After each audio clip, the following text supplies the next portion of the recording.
phone set? No, I gave it right back. I did the phone thing.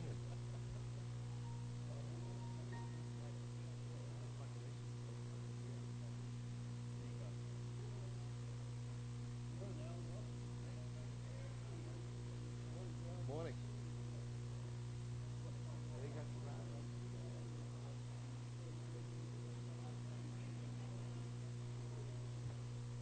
Oh, well. No. Trying to give you a little heads up. Good morning. We'll call to order the regularly scheduled meeting of March 2, 2010 in Indian River County Board of County Commissioners. I'd like to ask Deputy Teddy Floyd with the Indian River County Sheriff's Office to give the invocation, and Commissioner Gary Wheeler will lead us in the pledge. Would everybody please rise? And Teddy, welcome. Okay. Good morning, Commissioners. My boss, Sheriff. Let us bow our heads. Father, we thank you. We thank you for this great country. We thank you for our commission, our law enforcement, our citizens, God. We ask now that you bless us, guide us. Whatever come out of this meeting, God, let us plant seeds for the improvement of this community, the value. And God, we'll be ever so careful to give you the praise. Let us say amen. Amen. Join me in the pledge, please. I pledge allegiance to the flag of the United States of America and to the republic for which it stands, one nation, under God, indivisible, with liberty and justice for all. Thank you. We have had a request from staff to pull item 8N off of the consent agenda. Is there any other changes to the agenda? Move agenda as amended. Second. All right, we have a motion from Commissioner Slurry, seconded by Commissioner Davis. All in favor signify with aye. Aye. Opposed, like sign. Carries unanimously. That takes us to proclamations and presentations. 5A, presentation of a proclamation honoring Indian River State College's 50th year anniversary. And Commissioner Slurry will present that to Dr. Sullivan. Welcome. Thank you very much, Mr. Chairman. Good morning, Dr. Sullivan. Good morning. It's a pleasure today to read a proclamation honoring Indian River State College's 50th year anniversary. Whereas, established as the region's first institution of higher education in 1960, Indian River State College, IRSC, has played a leading role in the educational and economic development of Indian River County. And whereas, opening in 1976, the Mueller campus at 6155 College Lane in Vero Beach has enabled thousands of Indian River County residents to obtain a college education when many would not otherwise have been able to do so. And whereas, opening in 2001 as the region's first high-tech business and conference center, the Richardson Center at the Mueller campus has provided a sophisticated meeting and conference center for hundreds of area businesses and organizations. And whereas the Schumann Center provides convenient one-stop educational services for Indian River County residents, including career and college planning. And whereas expanding access to education to North County residents, IRSC now offers a variety of college courses at the historic Sebastian School site. And whereas in response to business and community and student demand, IRSC introduced bachelor's degree programs in January of 2008, enabling area residents to earn a 4-year degree locally and prepare for career advancement. And whereas, working in partnership to expand a wealth of print and electronic information, IRSC and Indian River County joined together to open the Brackett Library in 2009. And whereas, now celebrating its 50th anniversary year, Indian River State College has contributed immensely to the quality of life of Indian River County. Now, therefore, be it proclaimed by the Indian River County Board of County Commissioners that we are grateful for the educational services provided to our county by Indian River State College and wish to recognize and honor them for their 50 years of supreme dedication to our community. Duly adopted the second day of March 2010 and signed by all 5 members of the County Commission. Welcome, Dr. Sullivan. I'm sure you have a few words on this great occasion. Just a few words. Thank you very much for this proclamation. And on behalf of our District Board of Trustees and our President, Dr. Ed Massey, I just want to give you a big thank you. Thanks very much. Thank you, Dave.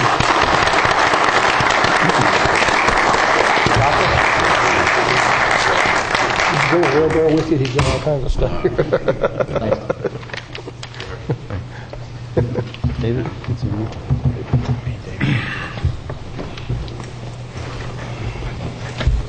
Thank you, Commissioner Slurry.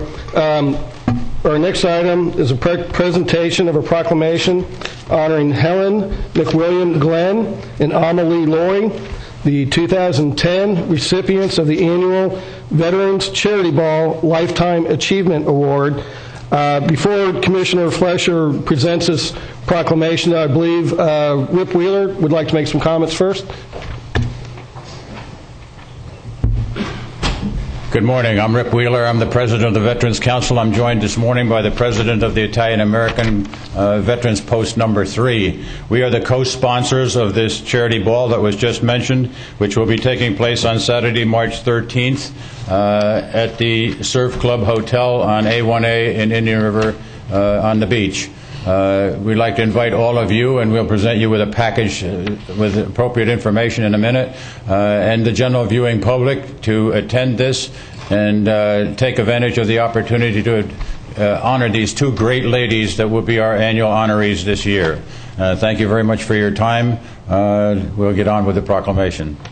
Thank you.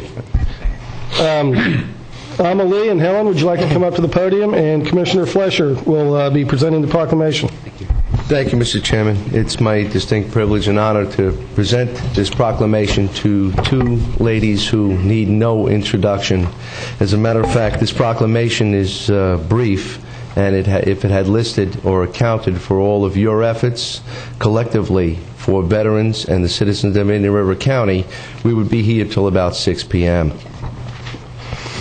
Without further ado, the proclamation honoring Helen McWilliam Glenn and Amelie Loy, the 2010 recipients of the annual Veterans Charity Ball Lifetime Achievement Award. Whereas a Veterans Charity Ball co-sponsored by the Veterans Council of Indian River County and Post 3 of the Italian American War Veterans is being held on March 13, 2010.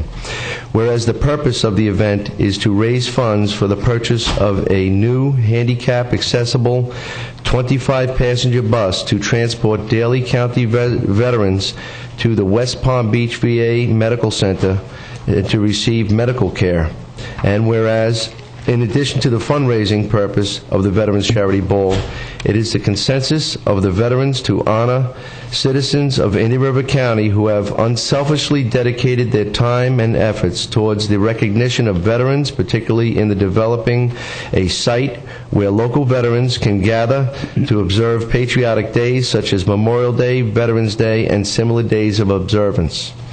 Whereas Helen McWilliam Glenn as chairman and Amelie Loy as vice chairman of the Veterans Memorial Island Sanctuary Advisory Committee have diligently and passionately pursued their oversight duties by preserving, restoring, and improving Memorial Island as a veterans sanctuary to the extent where it has now been declared an historic site. And in addition, whereas to the commitment to making Memorial Island a veterans sanctuary, Amelie Loy and Helen McWilliam Glenn have, over the course of many years, taken leadership roles with many diverse community organizations to enhance the quality of life for the citizens of Indian River County.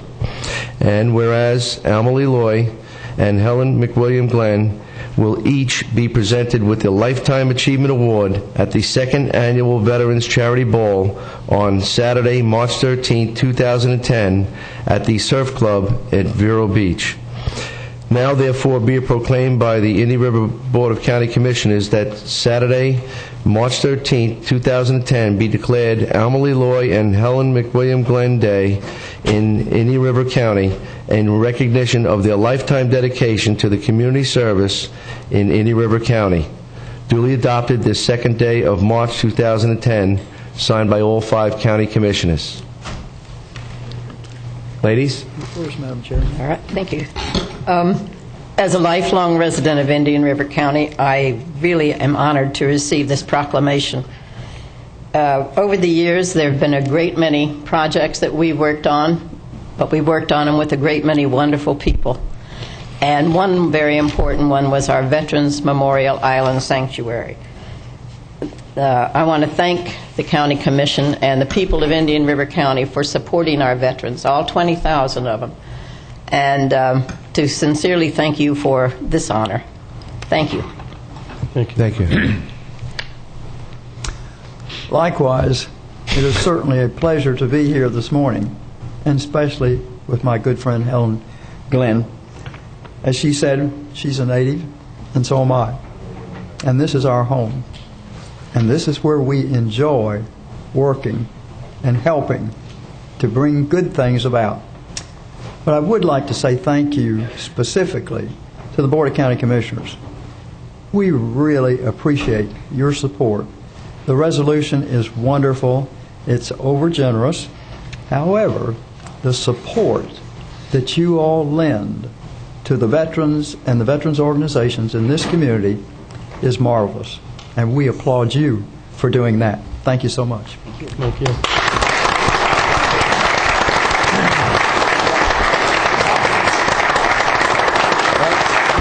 Ladies, you need to come up with your plan.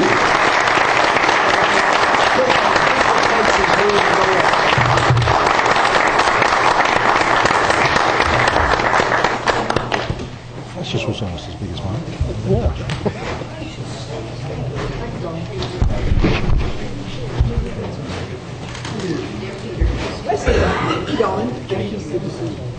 Mr. Chairman, you see Joe Moderato there, you know what that means, right?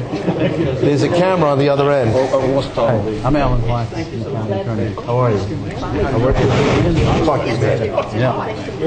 Very good. Hello, Alma. How are you? Congratulations again for the 100th time, huh? 1,000th time. Good seeing you.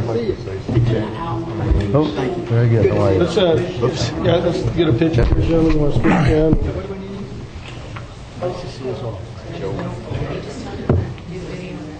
You can't look better than this.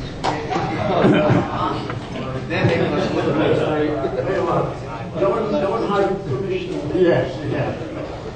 Is everybody trying to get in? Joe, if you want to get in there too, Joe. Joe, you want to get in there? No, I'm fine. Go ahead, Joe.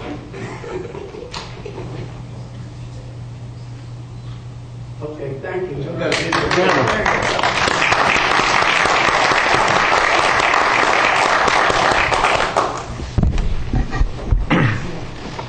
Commissioner Wheeler, you had a comment, please? Yeah, I just wanted to say I've known Helen and Emily for a long time, and probably one of the blessings in this county is to get to know them. Both of them are icons in Indian River County. I don't think there's anybody with more respect in this community than Alma Lee and Helen Glenn. And my check's in the mail as of today. We wrote it yesterday, so we'll see you at the ball. And thank you for all your service, both of you. You're both outstanding. You know, you're two people when I see you, I just feel better.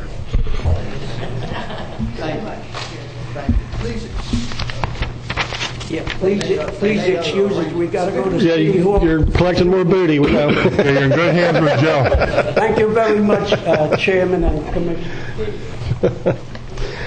Okay. That now takes us to item 5C, presentation by Toby Turner, General Manager of the Firefighters Fair, regarding the 2010 Firefighters Indian River County Fair. Toby, welcome. Good morning. Thank you very much for allowing me to be here. I have a brief statement that I'd like to read about Firefighters Fair. I'll have a presentation to make. We have a 30-second TV commercial that we're going to be running before the event, as well as later on in the event. We have 3 different types of commercials that are run the week of the fair. So thank you very much for allowing me to be here today and speak on behalf of the Firefighters Indian River County Fair. Because for the last 30 years, the Firefighters Fair has been an important part of Indian River County life.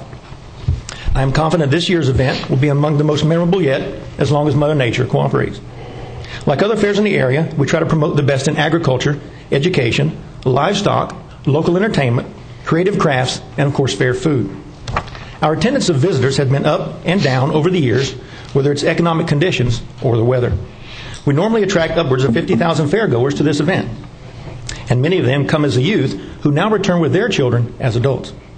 Last season, the fair was chosen as a blue ribbon fair from the Florida Federation of Fairs and Livestock Shows. The Firefighters Fair offers something for everyone, young and old. Since 1980, proceeds from our event have supported the Indian River County Burn Fund, local high school scholarships, fairground improvements, various charitable organizations, and of course for the benefit of public safety. This year's theme for our event is fun in your own backyard. We're certainly very proud of our volunteers who work hard to make this event successful, and to our sponsors who provide continuous financial support for our program. I encourage you to take time out of your many activities and come out and enjoy the fair as one of the premier events in the community, March 12th through the 21st. I appreciate that. We have a 30-second commercial that will be running starting this next week and run up to the fair, and then we will have another presentation later on. So, thank you, Beth. Firefighters Indian River County Fair is March 12th through 21st at the fairgrounds located on 58th Avenue in Vero Beach. Rides, food, entertainment, livestock, and competitive exhibits. All your favorites are here, including the firefighter training show for the kids and the Demolition Derby.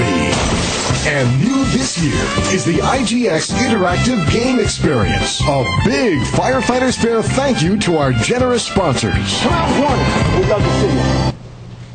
This year's Firefighters Indian River County Fair is March 12th. All right.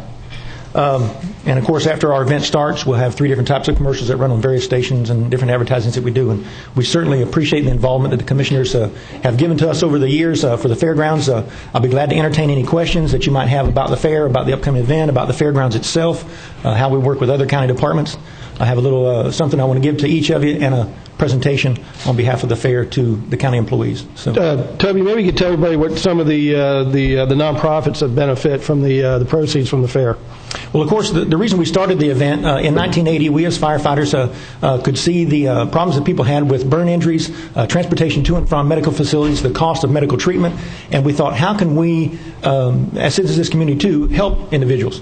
And we decided that we would try to do a fundraiser of some type, and we started with a 5-day event in 1980. And all the proceeds, once our bills are paid, go back in the community. And one of those was, of course, the River County Burn Fund.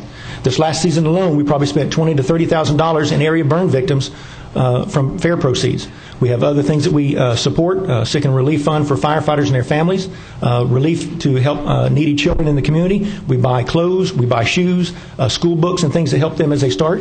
Other various organizations that might come to us and ask for assistance, we review it and then try to get back with them and help in some monetary way that we can be. That's great. Good. Commissioner Davis. I understand that you have an organization, Harvest Food and Outreach, with a little food drive. Yes, we're working with the Food Bank. Harvest Food and Outreach is the first weekend of the fair, the 13th and 14th. We'll be offering a special ride package. If somebody brings a canned or boxed food item, they can save $3 on a ride pass to be able to ride all the rides in the park from a certain time period. That includes all the rides and all ages. So we're working with them, and they'll get all that information. They're going to help us collect the food and distribute it as they see fit for their organization. Great. Commissioner Fletcher? It takes a lot of volunteers to get this running, and they come from all areas. There's a lot of students out there that need some volunteer hours. Would you like to We'd love to have invite them? We have 11 committee heads, firefighters that are responsible for different aspects of the fair, and then they try to recruit organizations and community people, business people that come out and assist us all week long. And of course, we do sign off on community service hours for students, for their Dollars for Scholars, for their Bright Futures, whatever they may need. We'll take anybody that wants to come out and help us in some way. We'll put them to use somehow on the fairgrounds. And a lot of the commissioners and a lot of the administrative staff have come out and helped us either at the front gate collecting or selling tickets, helping us in the food tent, helping us clean up trash on the grounds, because the fair is known to be very clean and very family oriented. And I appreciate your support.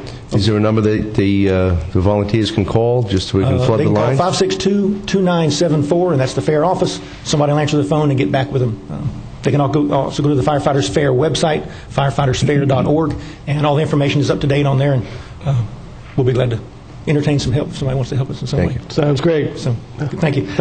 We have something we'd like to present to you. All of our fair people, when they come out and work and volunteer, Norman Wells, the fair president, I have a shirt for each one of you that we use and we wear out there during our event. We'd like to give each one of you those across the board there, all 7 of you. We need extra large for you, Commissioner Davis. Mine's the only small one. Thanks. Here's the only small one? Yeah, okay.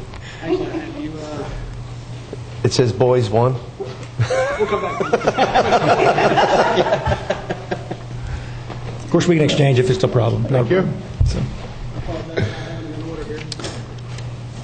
While he's working, one of the last things that I'd like to do is Indian River County, all of the administrative departments in the county in some way have assisted the fair over the years. Whether it's been, of course, the Parks Department, wonderful people that work there and maintain the grounds, David Fleetwood and his staff, solid waste, road and bridge, utilities. Whenever we've had an issue at the fairgrounds we've had to deal with, Mr. Baird has assisted us in getting those individuals to help us in some way, whatever it might be that we need on the grounds during our time. As you know, we don't own the property. We rent the property from you. We lease the grounds for 1/3 of our net profit.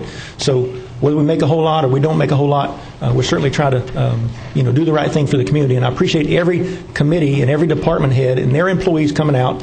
I'd like to present a certificate of appreciation to the chairman. You can distribute it and put it in the hall of plaques, whatever you do for the county. But it's a certificate of appreciation. The firefighters, Indian River County Fair, wishes to thank the Indian River County Commission, as well as each individual department, administration, and their employees who have assisted in our event over the years. Your dedication to this community and the event is very much appreciated. It's from the 4-H and the firefighters. And on behalf of that, we're going to offer Wednesday, March the 17th, will be a free gate for everybody in the community on behalf of the Indian River County employees. And we thank you for being part of the team. Great.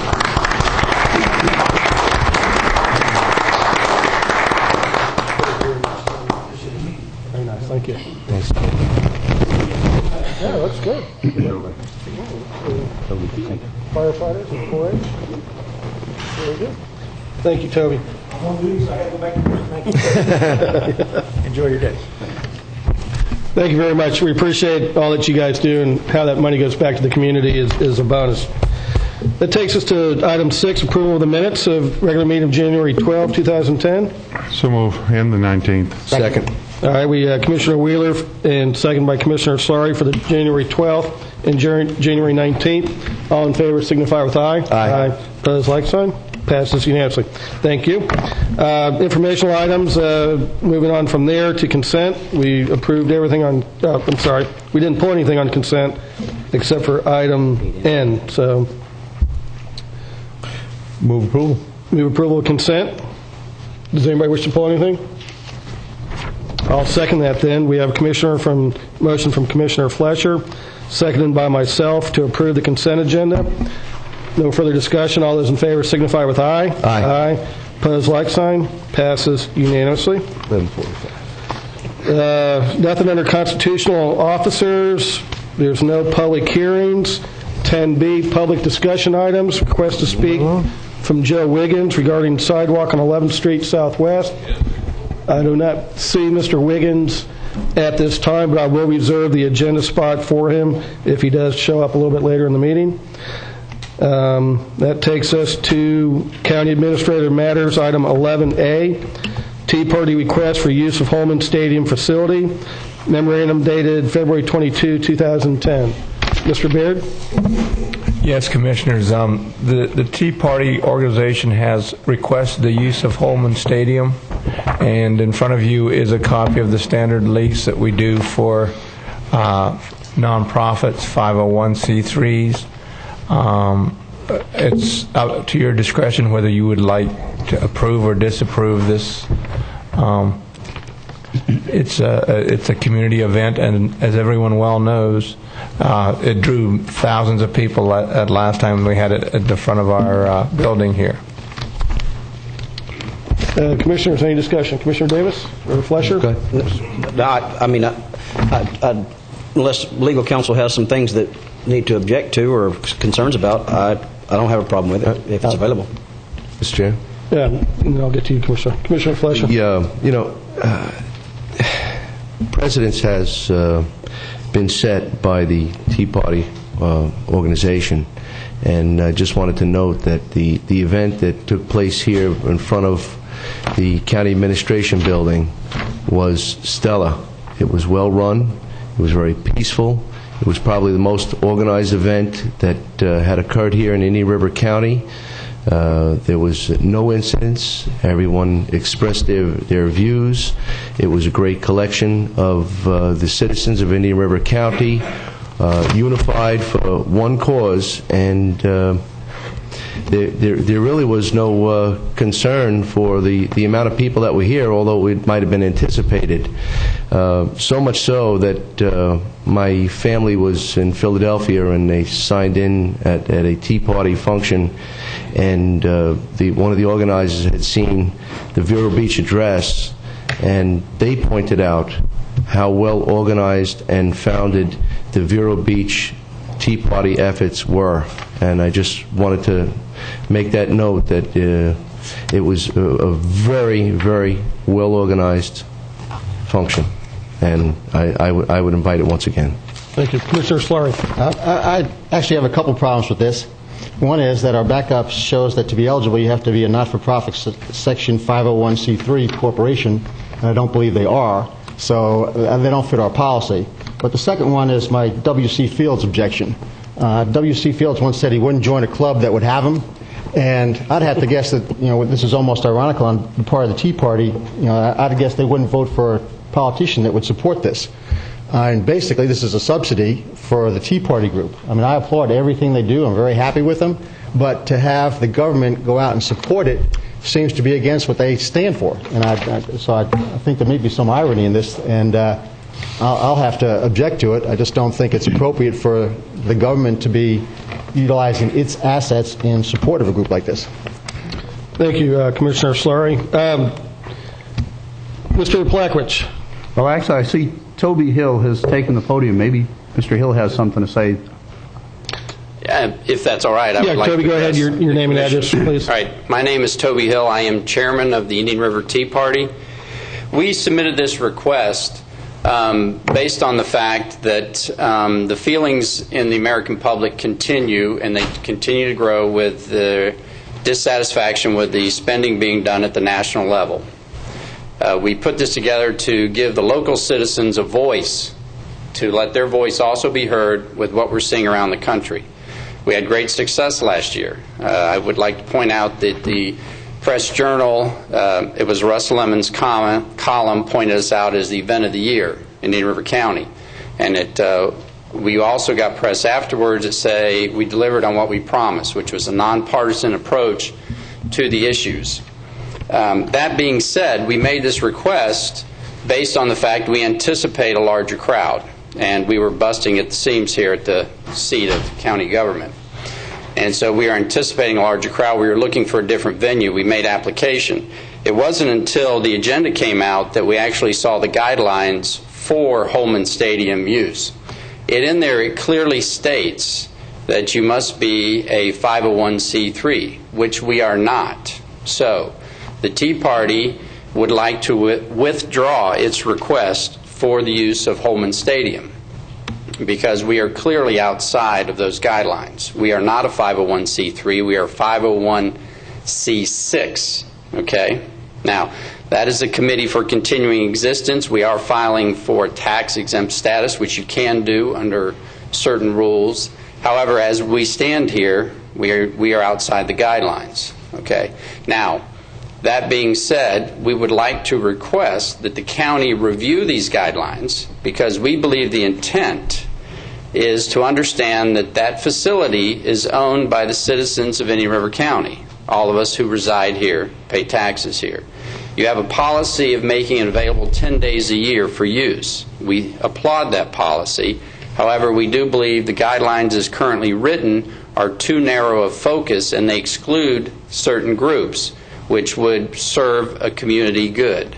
So we like things done in the proper manner. So we request that you review that language because we think it is limiting and that is not your intent.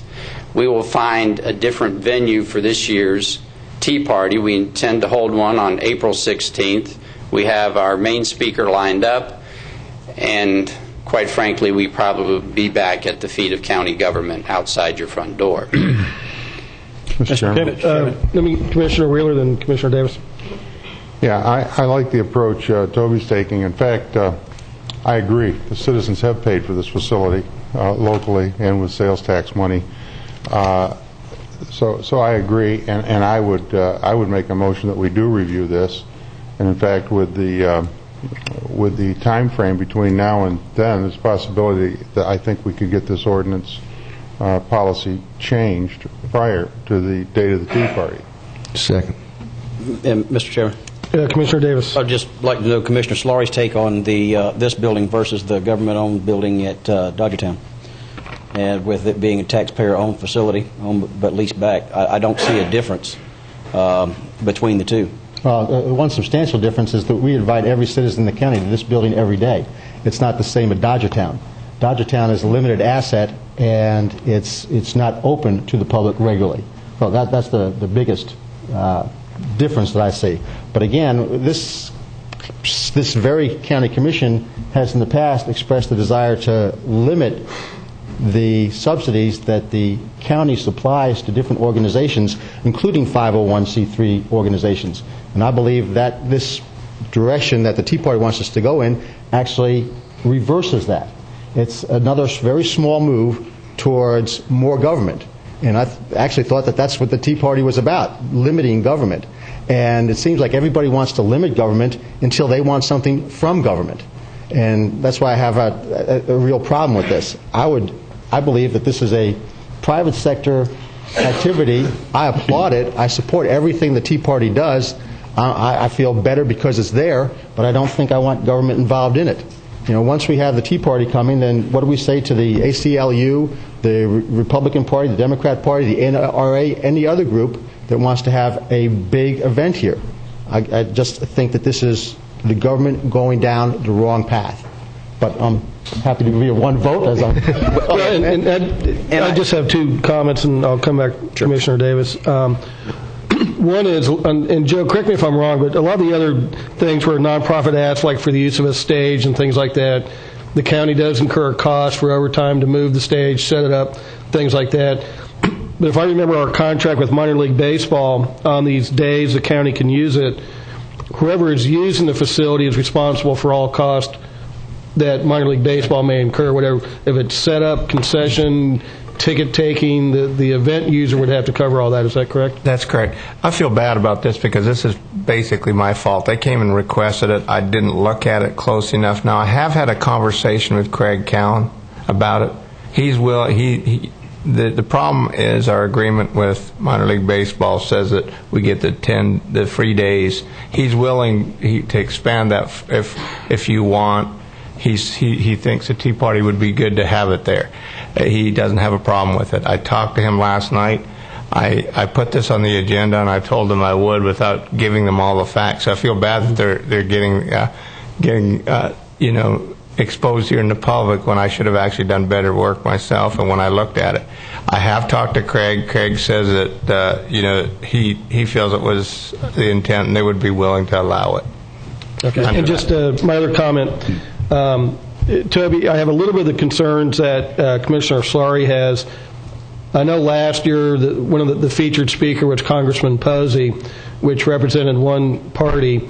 I would think going forward, you'd mentioned you had a guest speaker lined up. I'd like to make sure that there'd be some balance or nonpartisan in the speaker so that we don't get what Commissioner Solari said, well, if we have a Republican speaker, then we have to have a rally for the Democrats and go down that slippery slope. So when you come back, I would like to see it be nonpartisan as a community event and not one party being the featured speaker. Mr. Chairman. Just Commissioner Davis and Commissioner Wheeler. No, I guess we could beat this to death, but the way I see it is really if they're wanting to use the stadium out there, we have it set aside for that purpose.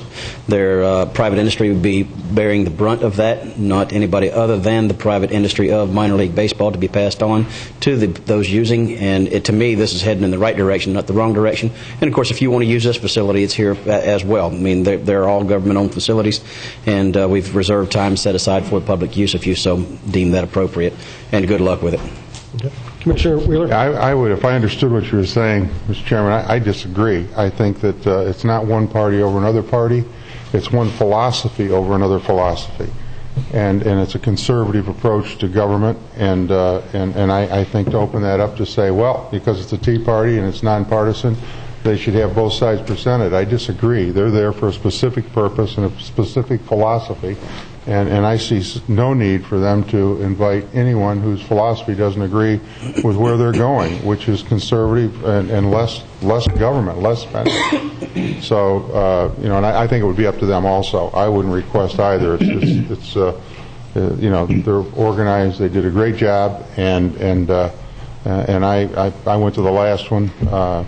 I actually had chills up and down my spine with pride to see the average American come out and start to get involved instead of leaving it up to the vocal minority. We're starting to get the silent majority involved a little bit, and I think that's a very positive thing.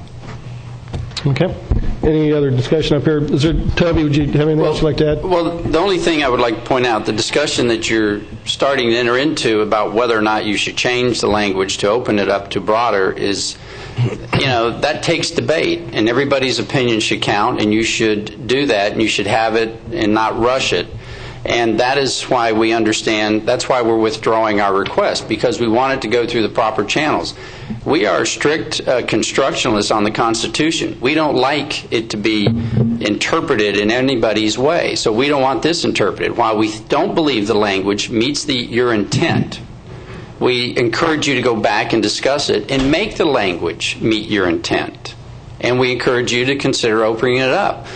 But based on our principles, that's why we're withdrawing it. So the debate you started to enter into, we recommend you do so as you go forward. Now, Chairman, Mr. O'Brien, I must respectfully tell you that when we hold the event, we will do as we promise. But to require us to invite certain groups, it is our event, and we intend to hold it in accordance with our principles, and would not be real interested in submitting it.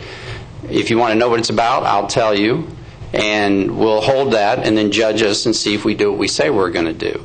But we see it as a nonpartisan position. It is an ideology, and we see it as being applicable to all parties out there. So we will do what we say we will do, and so you can pull our request, and we look forward to seeing you on the 16th of April. But Commissioner, your motion was to revisit this, correct? Revisit it, yes. Yes. And as soon as possible. In a second. There's another point. You could approach minor league baseball if you wanted, and they can have a separate agreement with you if they were willing to waive it. That's another way you can approach it. That's up to them. I got you. Yeah. Okay. Thank you. Thank you. Okay. Is there anyone else that wishes to speak on this? Okay, we have a motion from Commissioner Wheeler, second by Commissioner Flesher, to instruct staff to review our home and stadium use agreement. No further discussion. We'll proceed to vote. All those in favor signify with aye. Aye. Opposed, like sign. Nay. Motion passes 4-1 with Commissioner Solari dissenting. Thank you. Takes us to departmental matters, 12A1, Community Development. Request to approve the Hurricane Wilma Community Development Block Grant Disaster Recovery Initiative 5th applicant list, to authorize staff to solicit bids for Hurricane Wilma hardening work activities, and to approve additional bid award amount for an applicant in Group 4. Memorandum dated February 12, 2010. Good morning, Bob. Good morning. I'm Bob Keating. I'm County Community Development Director. This is a request for the board to approve the 5th applicant list for the Hurricane Wilma Community Development Block Grant Disaster Relief Initiative, and it's also a request to approve a change order for one of the applicants from the 4th applicant list. Staff has reviewed all the applicants on the list and determined that they're qualified. This is an item that would normally be under the consent agenda, but because we need disclosure of no conflict of interest, that's why it's before you today. So staff would recommend that you approve the 5th applicant list and the change order to the 4th, and indicate that you have no conflicts here. Thank you. Gentlemen, the applicant list is on page 237 of your backup. We'll start down here with Commissioner Wheeler. Would you like to declare if you have any conflicts? Yeah, I have no conflict. Commissioner Solari? No known conflicts, Mr. Chairman. I have no known conflicts. I have no known conflicts. No known conflicts, Mr. Chairman. Thank you. And do we have a motion for staff? Motion. Second. We have a motion from Commissioner Wheeler, second from Commissioner Davis for staff recommendation. Is there anyone Okay. We'll proceed to vote. All those in favor signify with aye. Aye. Opposed, like sign. Passes unanimously. A2, consideration of county participation in the State of Florida Brownfields Program. Memorandum dated February 22nd, 2010. Bob, welcome again. Thank you. This item involves the board's consideration of whether or not to designate an area of the county as a brownfields area. Now, today you can't make any final decision on it. What we're looking at, what staff is looking for, is for you to give us direction. First of all, if you want us to proceed with doing this, and second of all, if you have any comments on the proposed properties that we've tentatively identified be incorporated within the brownfield area. This proposal really started with New Planet Energy. New Planet Energy has determined that it would be beneficial for their project to have a brownfield designation for the site that they're looking at. And New Planet Energy is a contract buyer for the Ocean Spray site down on Oslo Road. And a couple of the benefits that New Planet Energy would get would be certain economic development incentives, some dollar incentives, as well as a liability protection for any pollution that's on the site. So those are two advantages that New Planet Energy sees, and it's something that the county really wants to incentivize New Planet Energy coming here because they're the type of target industry that we're looking at. After New Planet Energy approached staff and staff agreed to move forward with the potential brownfield designation, staff also considered whether or not it would be advantageous to enlarge the brownfield area to incorporate more than just the New Planet Energy / Ocean Spray site. And therefore we contacted the Solid Waste Disposal District first to determine whether or not some of the area around the landfill that is not really proposed for landfill use should be included within there, and SWID staff was amenable to that. And then we also determined that it would be beneficial to the owners of the property within the commercial industrial node in that area if they're included within that. I do have just a few slides to show you exactly what area I'm talking about here.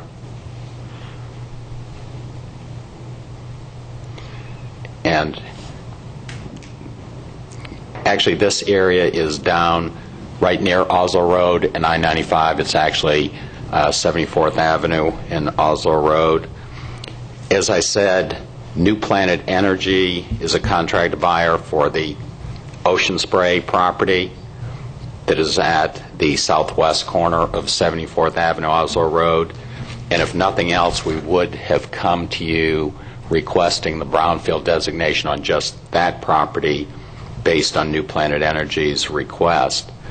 We're also now looking at incorporating some of the solid waste disposal district properties, as well as some of the privately owned properties down there that are designated commercial industrial on the comprehensive plan. We have sent out notification letters to the private property owners. They did go out kind of late, but everyone's on notice, and as I said, this is not a final decision time today as to whether or not you create the brownfields and which properties are in it. Also, one of the components about the brownfield law is that any property owner who does not wish to be included in the brownfield can opt out, and it's a requirement that the local government that's establishing the brownfield site allow that property owner to opt out. I think in the backup we referenced that the city of Fellsmere is considering establishing a brownfield area, and actually they're looking at having their entire city limits within a brownfield. And the reason that they're doing that are the various benefits that are applicable to a brownfield designation. We do have today George Houston from the local district of Department of Environmental Protection.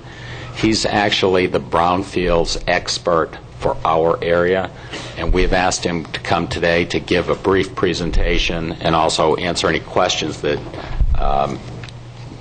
that you may have. So this is George Houston, and after he speaks, he can answer any questions. I'd be happy to answer any questions, but we would recommend after that that you give us direction as to whether or not you like the proposed area of the brownfield and whether or not you want us to proceed with the brownfield designation. If you do give us direction to proceed, there are a couple of public hearings that are required, and it would come back to you probably in the next 6 to 8 weeks. So with that, I'll turn it over to George. Welcome. Welcome. Thank you, and good morning. Thanks for having me down here. Again, I am the Central District Brownfields Coordinator. I'm based out of Orlando, Florida, and you are in my district of the 9 that I deal with. And I've been asked to give you a quick overview of the State Brownfields Program, and that's what I'm going to do. And if you have any questions, feel free to stop me at any time. Okay. So what are the Brownfields Program? We'll talk about what is the difference between a brownfield area and a brownfield site, the process, the program benefits.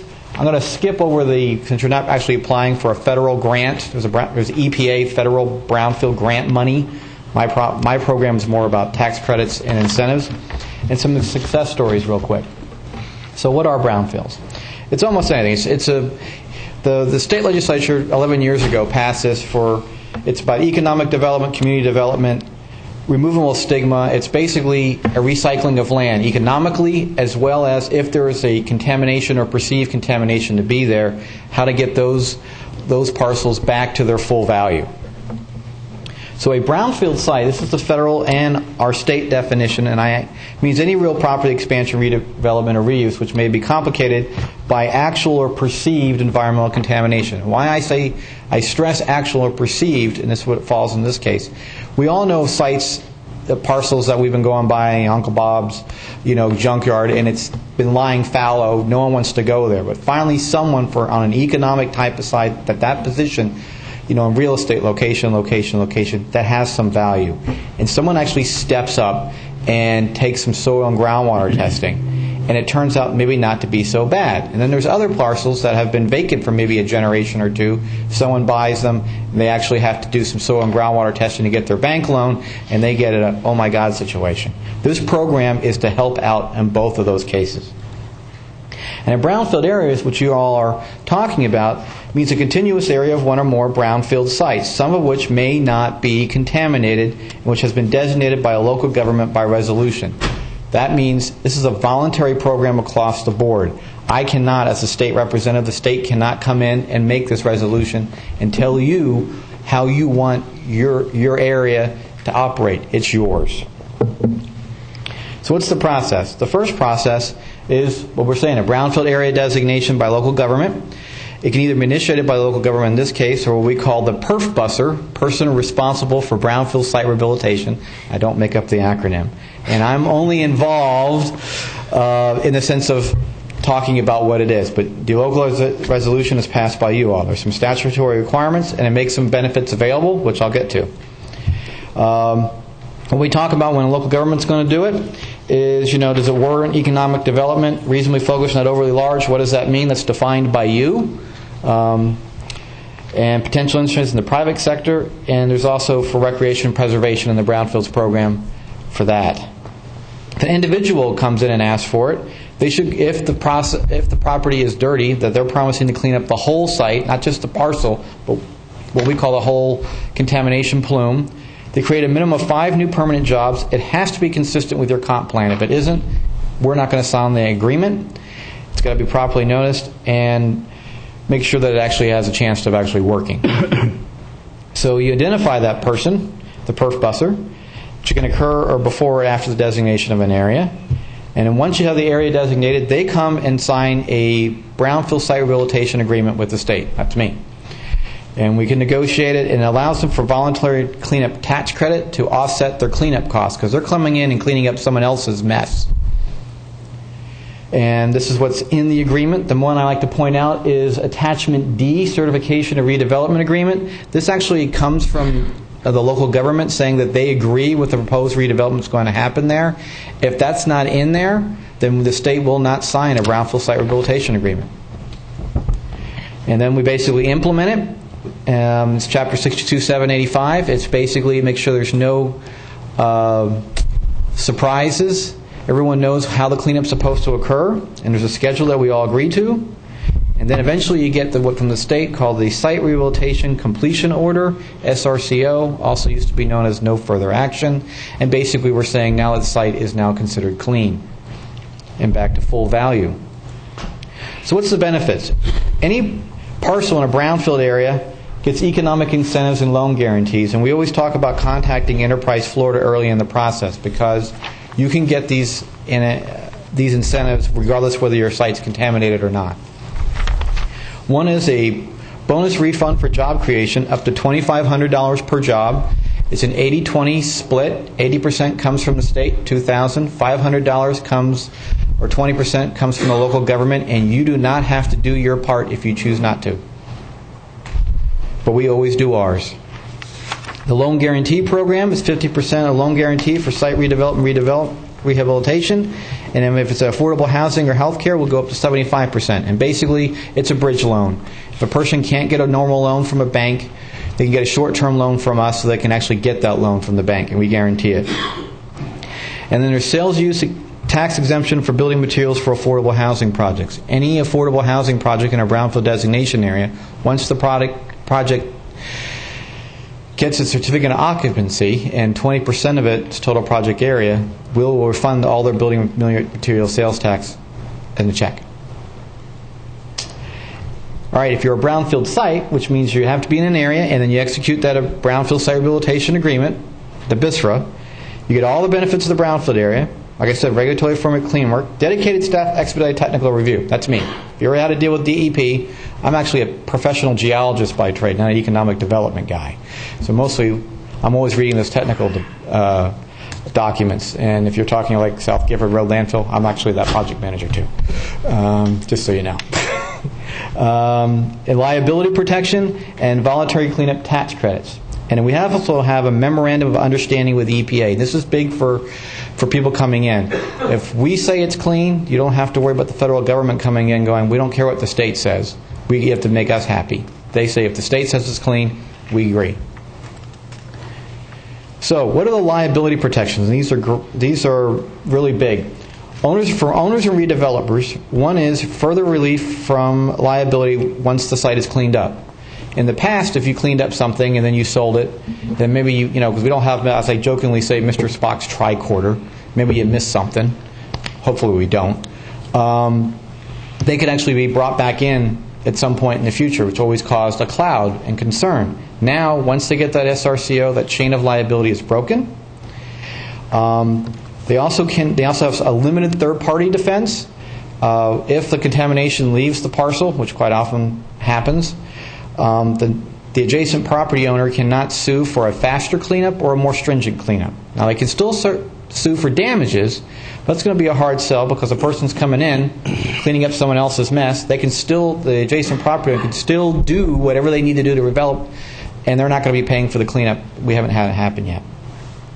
For lenders, and this is big, if you're just a bank and you loan money to the developer, and God forbid the thing actually forecloses, in the past the bank foreclosed on the property, they own the land, and in the state of Florida, if you own the land, you own the problem, which means that you should not foreclose on these properties and become gray. Now a bank can foreclose on it, and I am barred as a DEP enforcement official to make them clean it up. Now, the minute they sell it to somebody else, that person has a choice. They can become a brownfield site, or they can go through a normal enforcement process. Here's the money part. Voluntary cleanup tax credits. For site rehabilitation annually up to $500,000, we give tax credits 50% on corporate income tax. And some people say, well, I don't pay corporate income tax.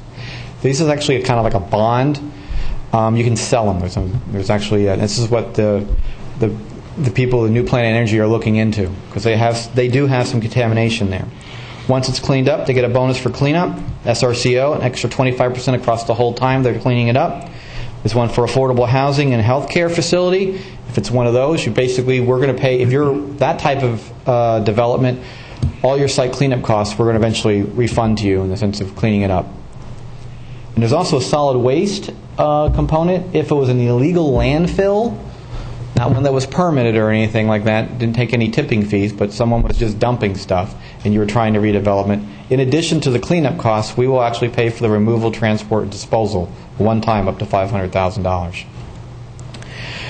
Like I said, it's credits on corporate income tax, can be transferred once. There's a $2 million annual cap, which we have beaten the last 2 years. It's been $4 million for the last couple of years. But if you eventually get your money, it's just you have to wait in line. And I already talked about all that. Site rehabilitation, solid waste disposal.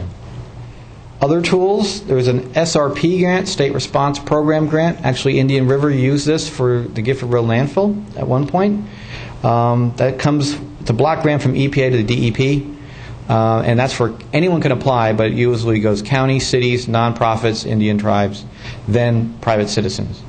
Up to $200,000 for assessment tasks and up to $200,000 for mediation tasks for limited source removal.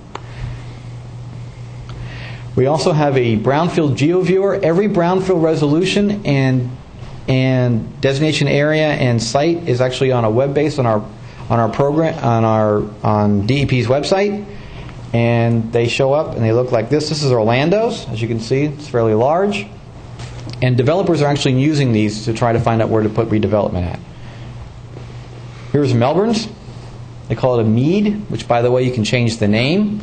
Some counties and cities do. They don't like the name brownfields.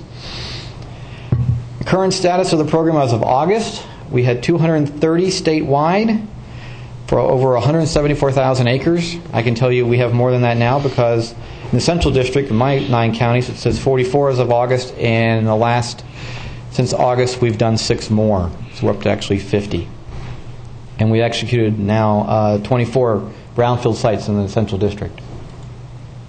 I'm going to skip past about how to integrate the EPA grant, since you guys don't have one, the state program. Talk about some success stories.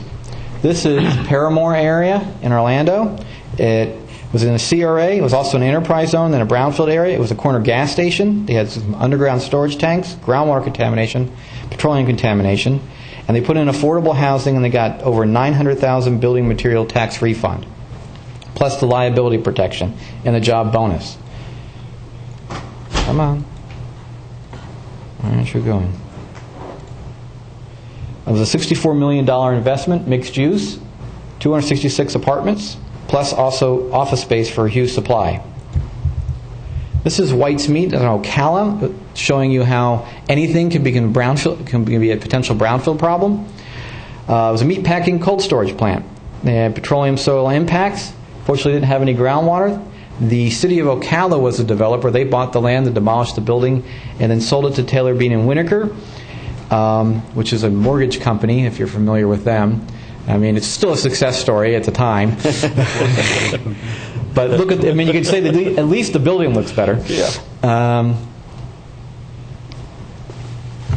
This is a Fern Park and Lowe's up in the Orlando area. It used to be an old Kmart. Actually, it used to be a Zayres before then. I actually lived up there, if you remember. People have been around for a while. And here it had an oil change facility. It had hydraulic lifts and used oil tanks. Lowe's came in, and it's put a pretty nice building there. And they basically wanted over $225,000 for job creation. Here's an example of the solid waste. It was an empty lot for over 20 years. They found 88,000 buried tires there. Poor guy was putting a retention pond in a 4.5 acre lot. Fortunately, there's no groundwater contamination, and this was the first one to use the solid waste incentive. The property was in 2002 at $210,000. It's now worth $1.56 million. Again, their old gas station in Melbourne, and if you've ever been up to there, Matt's Casbah restaurant, I would recommend. It's actually very good. It's in downtown. They had 9 above ground storage tanks. We saved him over $36,000 using the voluntary cleanup tax credit. And I know he's also applying for the job creation, because the brownfield job creation refund can go for any type of job. It doesn't have to be qualified target industry.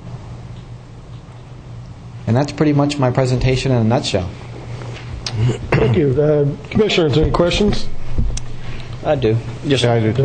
a couple of things. I guess the main, obviously, whenever the letters went out, people were asking some questions, and this, I tried to explain it to them a little bit, but your PowerPoint presentation really explains it very well. Is there a way that we could have access to your PowerPoint presentation? Actually, they downloaded it from our website. Okay, and your website's on your business card here? It's. Did you pass out those pamphlets? I've got the pamphlet. Yes. If you come through, and if you just Google my name in Central District, you'll find it. It's probably the best way for it. You don't just have a link? Not on my business card. No. There is a link to the DEP one. The statewide brownfield site, I'm in the Central District. I have my own presentation on there. But they can probably have it on the website. Yes, we can put it on the website. Okay. That way, my phone, obviously with the acreage down there, they called and said, well, what is this?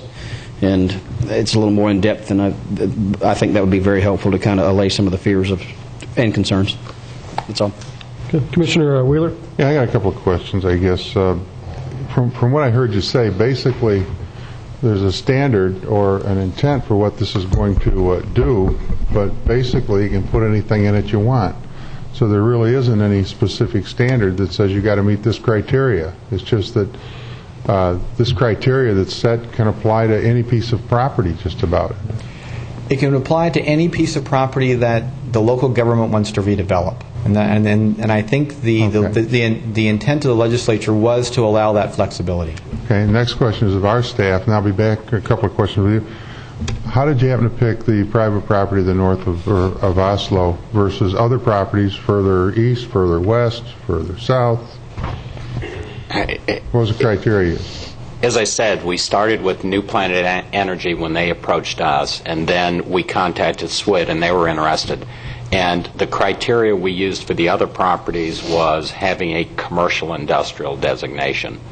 And those properties that are proposed for designation are all of the properties included in the node down there. Okay, why couldn't we include every commercial industrial zoned area in the county? And I don't know if you couldn't. Well, basically, my answer would be you could if you chose to. Okay, and if that being the case, why don't we do it for the entire state so we have a level playing field for everybody that wants to go into business to try and get government off their back with the taxes they're charging by giving rebates? I'm getting to the point with government where I feel like they're almost like an animal trainer. They go ahead and withhold everything and then give you treats if you jump through the hoops to give you back your own money. And that's no reflection on you, of course, but I mean, we're playing all these games to try and help develop jobs and industry and commercial and do the things that you're doing, and we do it by taxing the hell out of people and then giving them back a little bit of their money to go do something as an incentive. And why, if we're going to do the brownfield, and there is no specific standard other than the government saying this is a good idea, like it's kind of like selling carbon credits. You can sell something that doesn't exist because of government games. So why not do the whole state? Why not go to every county and have the entire state of Florida, commercial, industrial property, or whatever standards you want to set, all of it be a brownfield, so the people that don't have the ability or the accountants or the understanding of the attorneys to go through this process would have the same opportunity to develop this property as the individual companies that do have this much to do it. Well, I would say one thing is that residential wouldn't be something you would want to put on current residential because it gives them no benefit. Well, just commercial, industrial, and statewide. The commercial, I can only talk about what the state legislature. The idea is supposed to be really going for areas that you want to target for redevelopment that are on the down into the life cycle. But it's intentionally vague to allow for local governments to what you need for your community. Well, as far as I'm concerned, if we're going to do this, I'd like to incorporate every commercial industrial area in the county into the brownfield so they all have the same advantages. Commissioners, I think the philosophically we might all be opposed to this, but we're in a playing field with other states, other cities, and we want to help our businesses. And I was thinking that because of that, if you look at our South Gifford area there, where we've got it might be helpful to designate that, and around the Pipers, so all these companies we've got to get incentives. Well, I mean, I'm not, Commissioner. Because we've got all those, and you'd have the enterprise zone, and then you could get the tax credits for around where the old Gifford dump is, around that area, and it may be very helpful to try and help bring employment here. Because it's a mechanism that other jurisdictions are using, and we want to also, be competitive. let me say too. I'm not philosophically opposed to this so much because it is giving something back from something the government took. I'm just saying, let's do it county-wide with all our commercial industrial property, and let's encourage every other county to do it county-wide. And I would like to see the people, as I said earlier, that don't have the wherewithal to apply for these things and jump through all the hoops, be made aware of it and get some help where, rather than just selecting certain parcels. I would be in favor, and at the appropriate time, I'd even make a motion that we include every piece of industrial commercial property in the county. Can I also say one thing? I skipped over some specifics about the job bonus refund because I was just told to give an overview. But to get some of that job bonus refund, you either have to have a qualified target industry or a $2 million capital investment and create a minimum of 10 new jobs to actually qualify for the brownfield job bonus. And the restaurant up in Melbourne met that? Well, to sign the brownfield site rehabilitation agreement, they only had to create 5. But they didn't get the... That's the difference. For cleanup, you only have to sign for an agreement, you only need 5. But to actually get the job bonus refund, you have to create a minimum of 10 full-time equivalent jobs, and I believe they did. But the main thing that they were looking for was to offset the cleanup costs for the soil contamination that was found there. Let me, Commissioner Slaughter had something, and I think Alan wanted to give us an opinion. I had some problems, similar but not the same as Commissioner Wheeler. I mean, if we go back to asking what brownfields was for, my understanding it was for things that were probably first actual, and then probably, my guess is perceived, was added on later. But the immediate question here is, especially with the properties to the north of Oslo Road, what are the even perceived contamination problems? Don't seem to be. I mean, I've driven by that site 1,000 times, and never once did it occur to me that there were any perceived contamination problems. And if you go back to your presentation, you had a gas station which would have had pollution problems, another thing with pollution problems, another thing with petroleum problems, buried tires. These are all actual things. And then you go to the next step of saying, well, if you want to game, in my mind, it'd be sort of gaming the system, naming everything a brownfield. Then you get to the problem that you have some limited resources, and you're trying to spread the limited resources over everything. So you'll end up basically doing nothing to no one, or helping almost no one, but certainly won't be helping in a lot of times the people who really need the help. And in our community, I think that's some areas in Gifford. I mean, Gifford's where we have actual known contaminants, where the dangers are actually real, where you have things like junkyards, which have for 30 or 40 or 50 years have had runoff, which has probably caused some problems. I don't think the choice for us, or at least for me, is expanding it to everywhere. I mean, that's what Fellsmere has done. I don't think that's the right thing either, to name everything. That's the same gaming that's going on with the CRAs. We can game this to death and kill it. If that's the purpose, then maybe we should go down that path. But if not, I think we should look at what the actual purpose is, what we actually hope to accomplish. And that could be a real thing. I mean, I think cleaning up pollution in Gifford is a real thing that we ought to do. If there's a real industrial site that has actual pollution and we're aware of, then that's what we ought to actually do. But to expand it because we can, I don't think this community ought to do that. So I would be supporting something. If there's actual pollution at the ENEOS site, I could support putting that into a brownfield. But to have it cover some thousands of acres because we can is something I'm not going to support. Mr. Chairman. Yes, sir. Alan, you want to weigh in? Mr. Houston, let me ask you a question. To designate a brownfield area, is it correct that you have to have someplace within that area a brownfield site? And the brownfield site is defined essentially as a place which may be impacted by actual or perceived contamination. Kinda. Because there's if you saw there's a kind of you can't have a brownfield site until you actually pass a brownfield designation area. Okay. So there's that part of what cart before the horse type of thing. But to answer your question on a more vaguer sense, there should be an area, there should be at least a couple parcels in there that have the chance to be contaminated that we're going to cause for redevelopment. That the contamination would probably stifle redevelopment. So if you were doing what Commissioner Wheeler was talking about, going to every commercial node in the county, each commercial node that stands separate would have to, someplace within it, have a site that qualifies as a brownfield site. That could meet the requirements, correct. If it's all, but the other part is also, is it also going to be an area that's going to be, redevelopment's going to occur? Because this program won't, it's more of a tool in the toolbox type of thing. If it's still not an economically viable parcel of land to be redeveloped, then it's just going to sit there and it's not going to do anything. Yep. If I might add, when you talk about, and Bob mentioned, first I think the government's doing the gaming. Secondly, I think that when you get into perceived, which is perception, there are no boundaries. It's not like fact.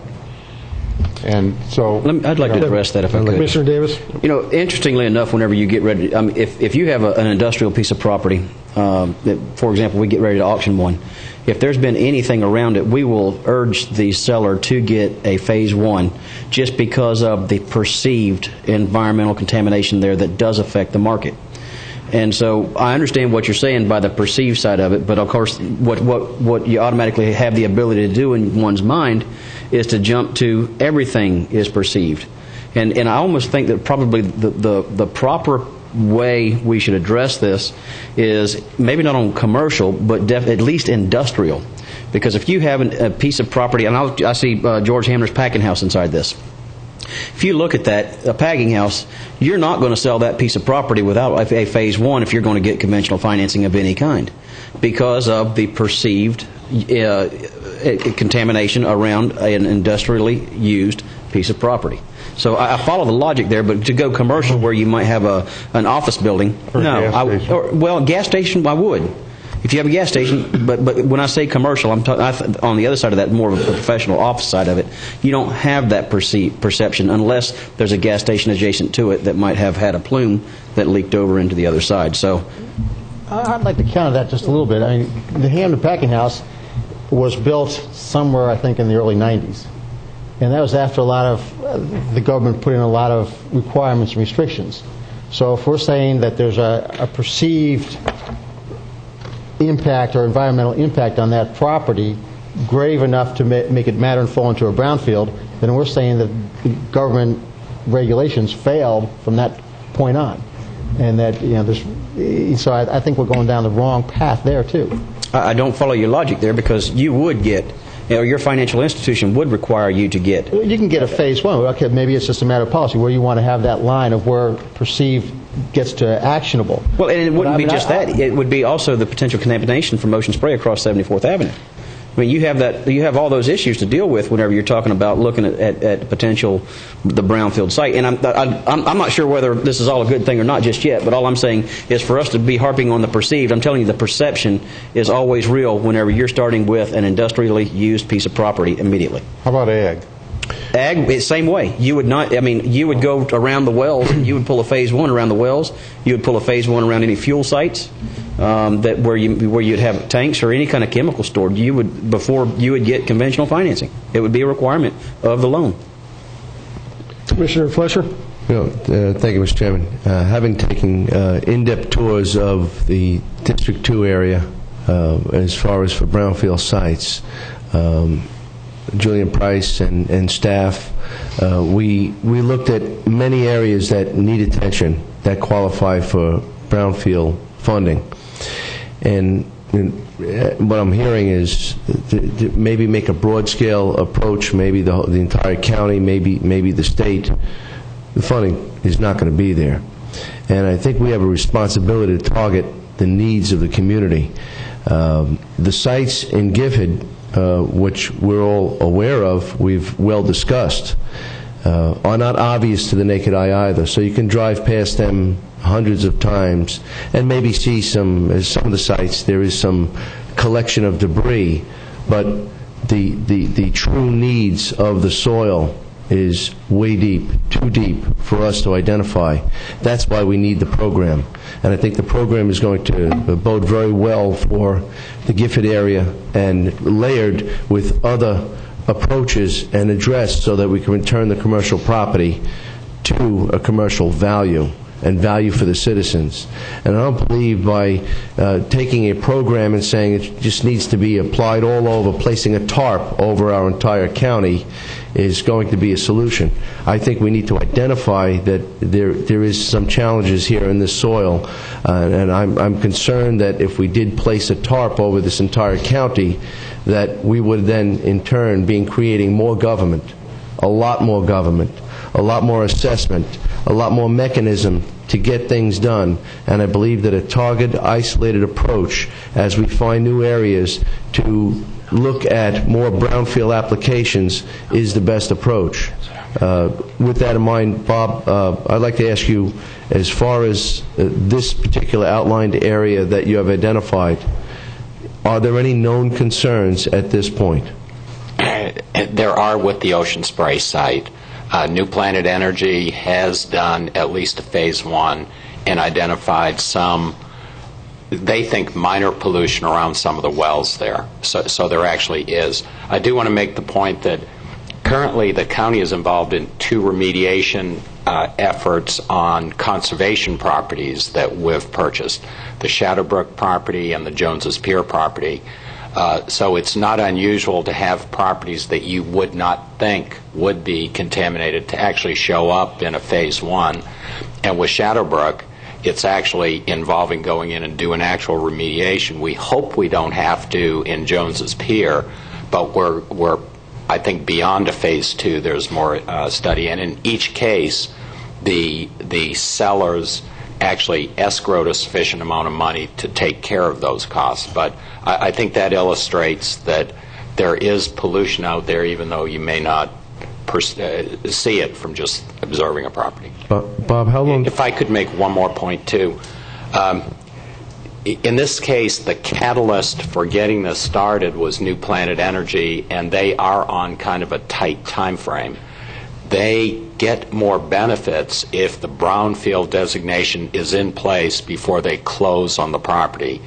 And they're actually looking at closing on the property sometime within the next few months. So even though it might be advantageous to have the brownfield designation on all commercial industrial property in the county, at this point, we really wouldn't want to slow down the process and adversely affect New Planet Energy by doing so. That's Bob, my only caution. How long did it take to develop or delineate this area of your proposed brownfield area? In this, it didn't take too long because we had a limited number of property owners, and it wasn't significant. But if we go to a much larger area, there's going to be a lot of concern when we send out letters. We're going to be dealing with a lot of questions and issues. And they would be fine to do it later, but I think the priority right now would be dealing with the New Planet Energy site and the limited area we've identified around there, if you want to have that additional area included. And is there any other concern about moving this forward today or recommending that you go further with it, and then looking at other sites as they become available? I mean, we're not closing out the brownfield program, and we're not limited to today's action. Is that correct? That's correct. Staff doesn't see any problem with doing that. And I think, as you know, the Regional Planning Council is working on a brownfield project in the Gifford area. So that would be coming forward at some future date. Thank Commissioner Wheeler? Yeah, I'd like to make a motion and to comment also on what Commissioner Fletcher said. I don't see that this would increase more government. In fact, I think taking a piecemeal approach to this would create a lot more government time, because every time you had a concern or something, you have to go through this whole process, another public hearing and evaluation. My motion would be to move forward and recommend staff's current site. And part of that motion would, and to advertise for a public hearing, and part of that motion would also to bring this back at a future meeting in the next few weeks to continue this debate over whether we should go county-wide or not, and we can also have an opportunity to look at this more in depth. If it moves this forward, I'll second that motion. Just to clarify, staff indicated they wanted to move this particular site forward because of time constraints. Does your motion allow that to keep moving forward while we have additional debate? Absolutely. That's what it was for, was to accept this. And just along those lines, since we're talking about perhaps bringing it back and it would be germane to the motion, Mr. Chairman, the city of Vero Beach, or we talked about the enterprise zone, and we know there's contamination there. Is it safe to assume that the county cannot do this on behalf of the city instead of having two bureaucracies work on this at two different times? We can go ahead and do this for the city with just a memorandum of understanding between the two entities? The answer is potentially, but I don't believe the county and your county attorney probably have a better legal opinion on that. So you can't probably tell the city what it needs to do. The city would have to pass it on. But if there is a memorandum of understanding that might work that way, or the city can pass it on their own.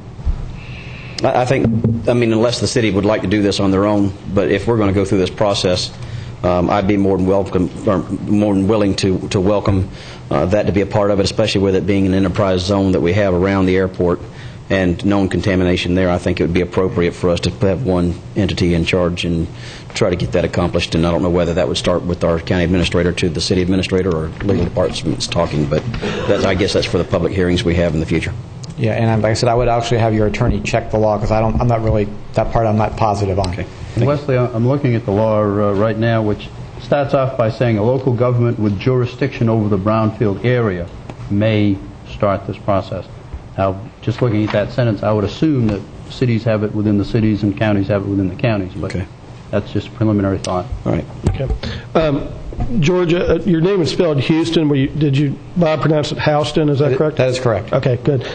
When we schedule the public hearing, would you be available to come back? Because obviously we will have a lot of questions and we'll need your expertise. That is what I'm here for. Okay, great. We have a motion to move forward with the public hearing and to initiate discussion looking at more of a county-wide application from Commissioner Wheeler, and that was seconded by Commissioner Flesher. Is there any further discussion? Just for a little bit, if this were limited to the Ocean Spray property site, I could support it, but as it's delineated in the backup, I won't be able to support it.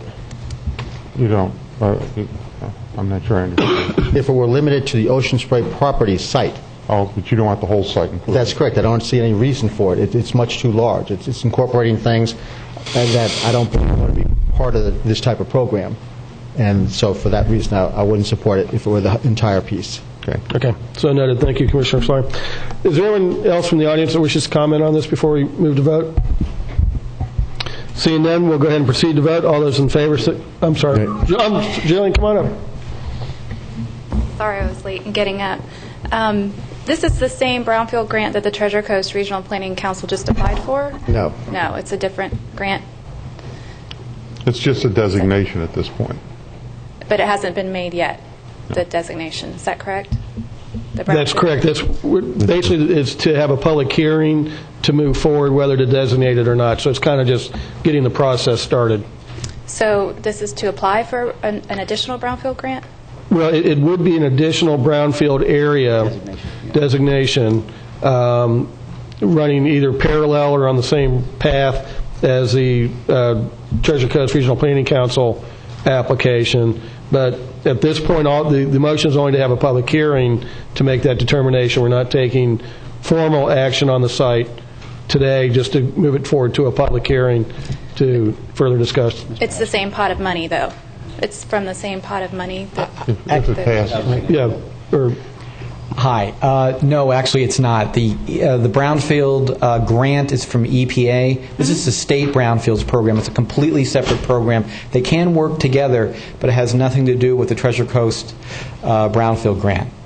The concern that I have is that I know the $200,000 was applied for specifically for Gifford, but the impression was given to the community for the additional grant be utilized also for the community, or the hope for that was presented. I don't think this is an application at all. This is entirely a separate item. That grant is on its own. It's already in motion. This is to designate so the owners of the property can get tax credits. It's an entirely different issue. They are not seeking the grant funds that you're talking about. Okay. Well, your grant funds we're still pursuing that with the Regional Planning Council, and this does not affect it at all. Okay, so the 400,000 is still the 400,000. Yes. Okay, thank you. Okay. Leroy's going to come down and talk right after. Yeah. Break before this. Okay. Everybody good? We'll go ahead and proceed to vote. All those in favor of the motion signify with aye. Aye. Opposed, like sign. Nay. Motion passes 4-1 with Commissioner Slaughter in opposition. We're just about ready to take a break. I do see Mr. Wiggins showed up. Mr. Wiggins, would you like to briefly cover your matter, please?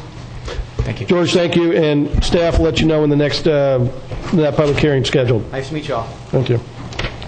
All right, so we're going back to 10B1, a request to speak from Joe Wiggins regarding the sidewalk on 11th Street Southwest. Good morning, Joe. Good morning. Sorry I'm late, but I had to go to the doctor. I don't exactly know how we would do this here for everybody to view this, but Mr. Davis, before he retired, gave me at least they got a copy of what they needed for the sidewalk. What we was looking at, and basically what I wanted was what the county take care of now for a sidewalk. That's to put a 5-foot sidewalk right next to the curb, just so that the children have a way to get back and forth to school or ride the bike or whatever. As of right now, they don't have that luxury of getting back and forth safely. And pretty soon, one's going to get hit because I've talked to the sheriff about them speeding down through there, which I know they can't be there all the time. We have speeders where the speed limit is 30 miles an hour, and most of them doing 50 or better. And that's since the roads got paved in that area. And the one thing I don't know, y'all seem to overlook South County as much as it's growing with Habitat putting houses in little subdivision in every day. They study building houses there, bringing more children in the area. And if we don't get some kind of way of passage through there for the children, somebody going to be regretting it pretty soon. I've got the map here. I don't know how you would, unless each one of you want to take a look at it. They were saying that they need some greenery in between the sidewalk and the road, which we can't afford that luxury because, first place, we was barely able to get the road in there without tearing up people's houses. And if you try to put any kind of greenery between the road and the sidewalk, you're going to have to be in some people's living room just to put a sidewalk, which don't really make sense. The only thing we want is just a passage for the children to be able to walk down through there. Most of the property owners agree. I think it's about one or two that's not in agreement. One of the reasons is because they don't know where the sidewalk going to go. And with the county saying that they need the greenery, we just not able to put the sidewalk. And so the other problem is Mr. Nixon had said that nobody made it a project as of yet. He's willing to work on it as soon as they give him an okay for it to be on a project. But Mr. Davis, before he retired, said that it was. So I was under the assumption that we already had this here pretty well settled, so that the county was going to try to do something about getting the sidewalk in. But as of right now, everybody dragging their feet, and we're not getting anywhere. Okay. Judge, Chris, the greenery Mr. Wiggins is referring to, I take it as a clear space DOT Yes. requires, or? Yes, Chris Mora, Public Works Director. And if we can go to the overhead, I can show basically what the project would be. We have a sidewalk project designed for 11th Street Southwest currently. It is to go, or is planned to go along the north side of the roadway. That north side of the roadway was chosen because it would tie into a short piece of sidewalk over here on the left side or the west side that's already been built in front of the Habitat site. One of the problems that we have is if you look at the cross-section of the roadway, it's a very narrow right-of-way along 11th Street Southwest. We only have about 35 feet of right-of-way. So we did manage to squeeze in two 11-foot lanes and a curbed section with curb on the north side and south side of the roadway. But if you look at the north side, which is to the left of the sketch there, we only have an existing 2 feet of right-of-way from the back of the curb. We need approximately 10 additional feet in order to build the 5-foot sidewalk right along the back of the curb, and then have a back slope that would slope down and meet the existing grade. It's that right-of-way that we're missing in this area. We have looked at both sides of the road. The north side, and this photo here shows the existing sidewalk that's in front of the Habitat developed site. The north side of the roadway, even though we don't have the right-of-way, is actually the preferred location for the sidewalk because it's a much clearer pass for the sidewalk. If you look at the south side, and this is a photo of the south side, there's numerous driveways, utility poles, there's a swale there that would have to be filled in. It's just not an optimum place on the south side to put the sidewalk. So we have looked at it. Right now, Mr. Wiggins is correct. We don't have a project planned, costed out, and in our 5-year plan to do it. We do need the right-of-way, and unfortunately that's where we are. Chris, on that schematic there, if we just get 5 more feet additional right-of-way, would that give us, a 2-foot clear space and enough room for the 4-foot sidewalk? Yes, we could. If we could do it in less right-of-way, we're asking for 10 because that includes the back slope. We could do it with, say, 5 feet and then get a temporary construction easement to tie that back slope into existing grade. That's another way to do it, but we would still have to get permission from the property owner to do that work. Okay. The other option then, to slow traffic down there, could we put speed bumps on it? Well, we don't recommend speed bumps on a public road. We have used with some success the speed humps, which are like an elongated version of that. We've used those, and there are criteria for that have to be met before we can consider that. We have to show that there's for example, a speeding problem where the 85th percentile speed has reached a certain level, and if we can document that and show that, then speed humps might be a good way to do that. Another way we can do it is with selective enforcement.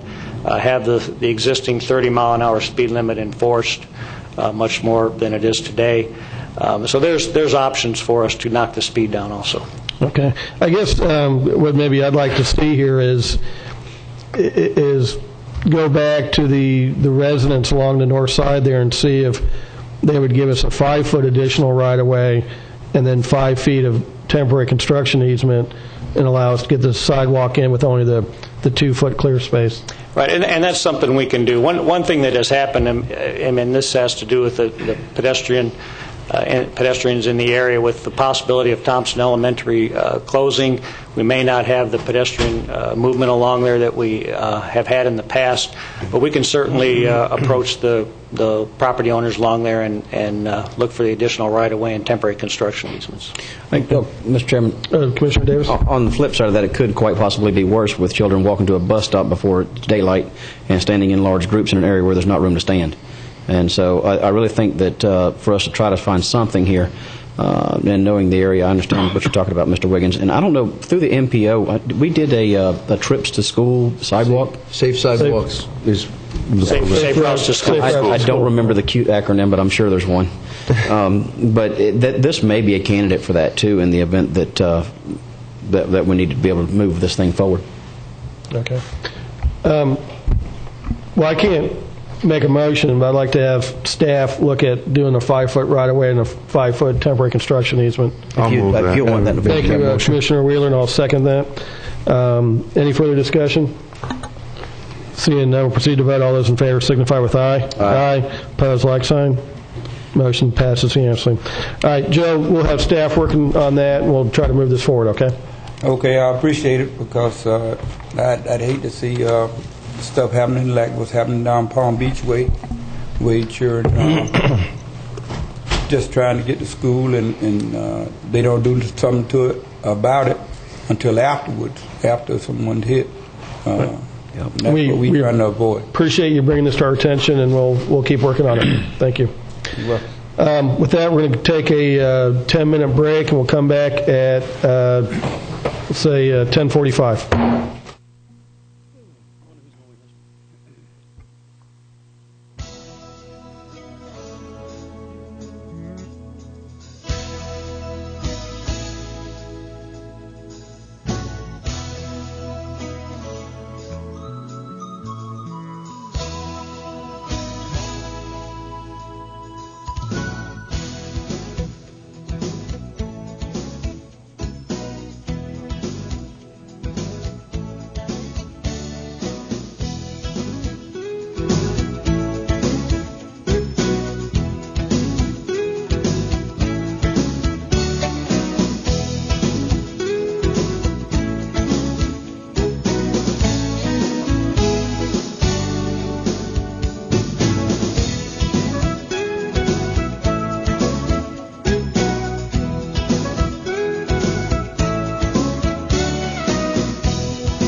Go ahead and call the meeting back to order.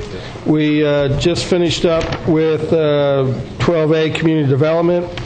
We now move to 12I, Public Works, number 1. Fleet Management Privatization of Vehicle and Equipment Parts Management and Supply Memorandum dated February 23rd, 2010. Chris, welcome. Thank you, Mr. Chairman. Once again, for the record, my name is Chris Mora. I'm the Public Works Director for the county. This morning, we're bringing back an item that the board reviewed last October, and this is the proposal to privatize the parts management and supply operation of the county's fleet management division.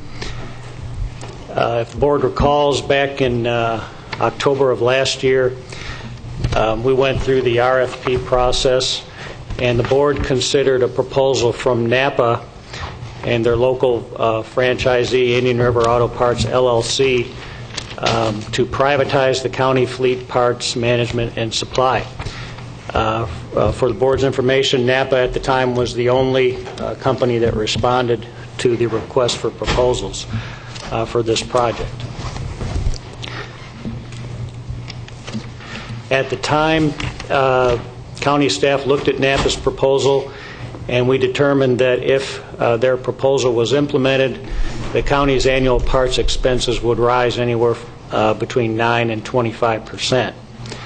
The board took that into consideration, and after looking at NAPA's proposal, the board instructed staff to go back and hold further discussions with NAPA to determine if there were other possible cost savings, including staffing and so forth, that could be achieved through this parts privatization process.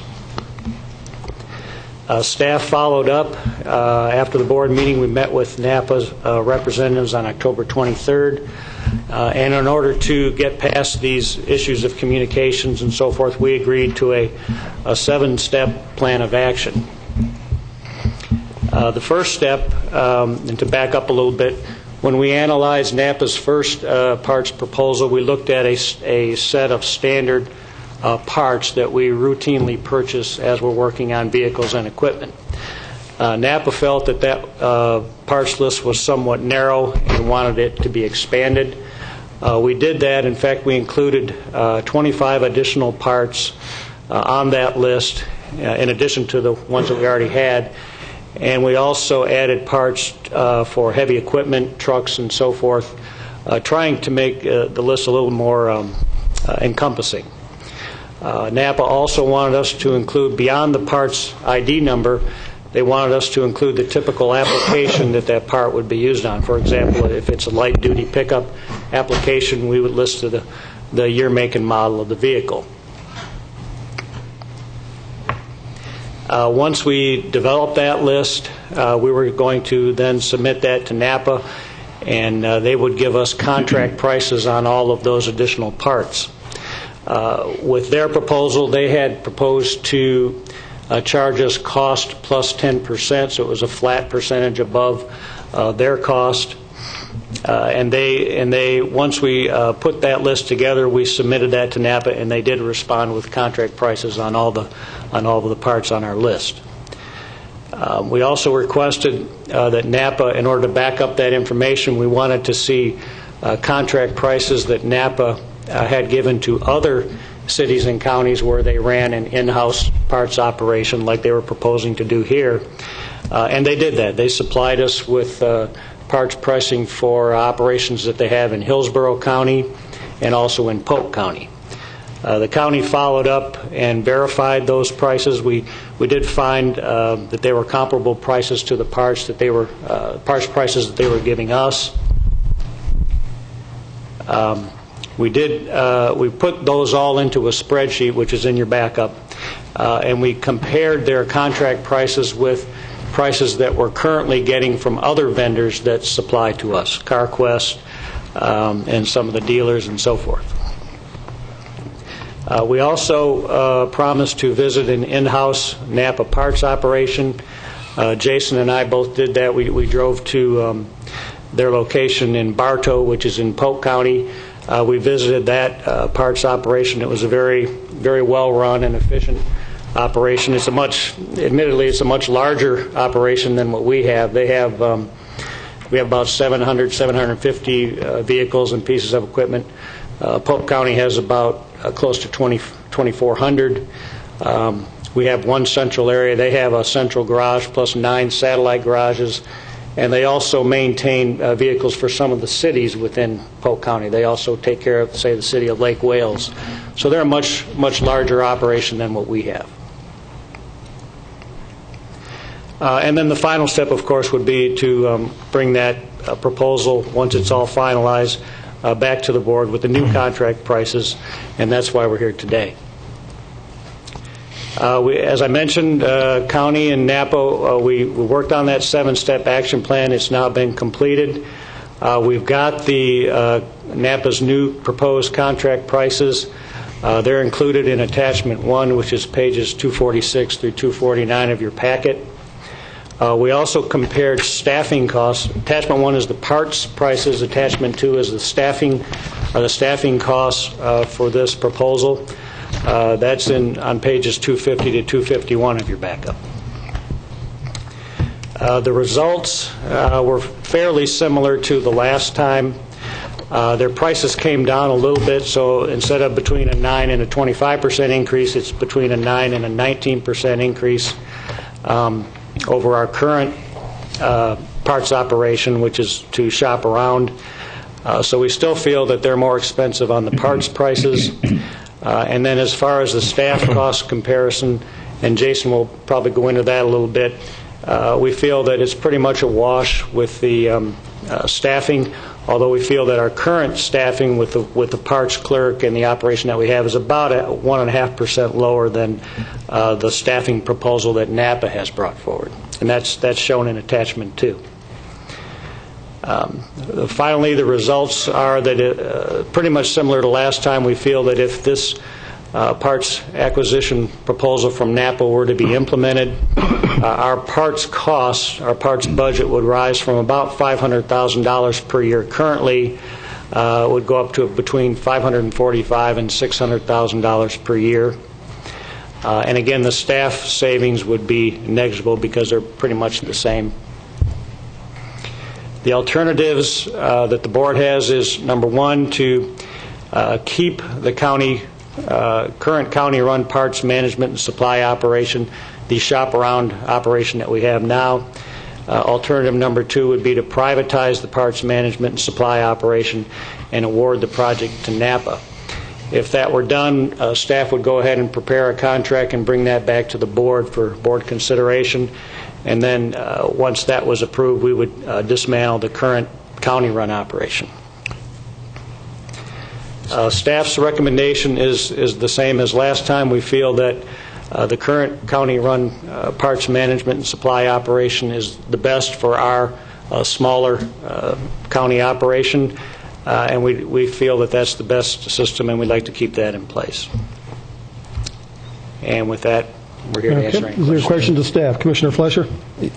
Yeah, before I proceed, I just wanted to ask one question. Mr. Mora, you had said that the pricing went down. Was that the price on the parts went down on some areas? Right. In some areas, their prices did come down, although we also had a far more expanded list of parts. So what we're really saying is instead of the difference being between 9 and 25% higher, they came to between 9 and 19% higher. But I thought we revised that there would be no price adjustment and that we were revisiting this as far as a proper comparison, that there was a comparison concern on first blush and not a pricing concern. Well, we sat down with Mr. Tomberg and Mr. Crane, and they had mentioned to us, like they did before the board, that the prices that we had gotten from their counter staff were not the proper Napa prices. So we said, well, show us what you have. And they said, these are what the prices are.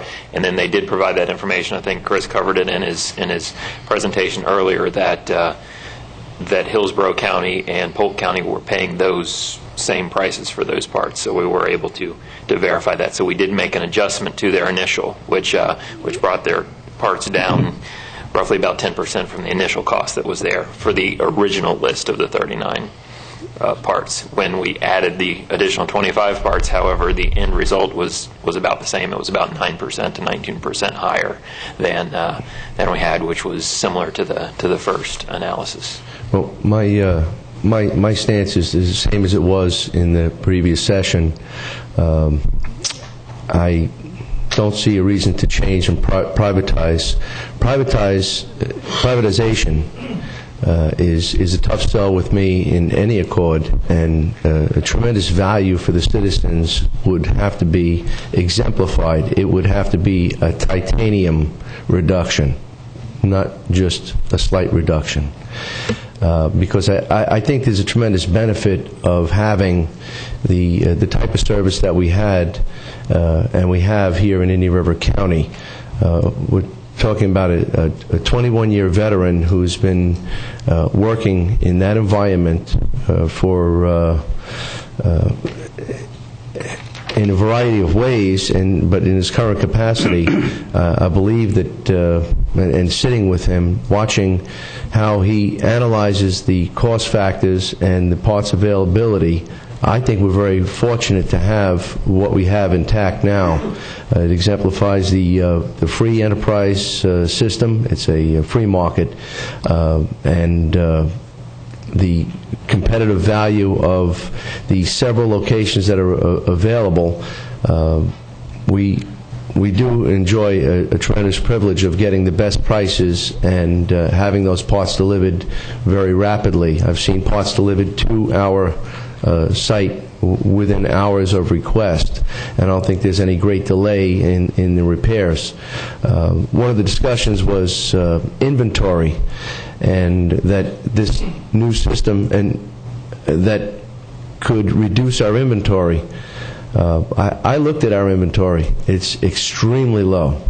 We have a greatly reduced non-consumable inventory. There may be an alternator on hand. There may be a brake assembly on hand, but those are most consistently used products. For the most part, what's on hand is the consumables, the fasteners, the belts, the wipers, the fittings, many of the connectors and cabling. We do have a greatly reduced inventory than we had in the past. It's a very efficient system, and I think that I don't see any other reason to go further in discussion with the privatization. No reflection to the corporation. I think they did a fine job in trying to address a perceived need here in Indian River County, but I'd be happy to make the motion to maintain the current county-operated function, and that would be alternative number one. Okay, we have a motion from Commissioner Flesher for staff recommendation of alternative one. Is there a second? Second. Commissioner Sari, second. For discussion, is there any more questions of staff at this point? Seeing none, is there anyone from the audience that would wish to speak on this issue? Yes, sir. Please come up and give your name and address for the record. I'm Mark Tomberg. I'm the owner of the Napa store here in town, and the store's address is 2400 12th Avenue. To start off with, I'm locally owned. I'm the only one in the county probably that's locally owned other than Bumper to Bumper. I don't feel that the numbers here reflect apples to apples. And I brought analysis that I have done that shows the difference in what the pricing I gave to Chris. I gave it to them, and then you had people go ahead and take my parts and figure out what their prices would be on comparable parts. Now, these comparable parts are lesser quality, so it's not apples to apples. And I've got a comparison here, and I show that I save you, just on the parts, 11%. On the staffing, savings is about $9,000 a year that I save you on staffing. On $50,000 costs, that's almost 16% savings there. When we start going through and look at this privatization, here, let me pass this to you guys, if you mind. And Chris, does he have a copy we can put on the Elmo, or? We could put it on the overhead.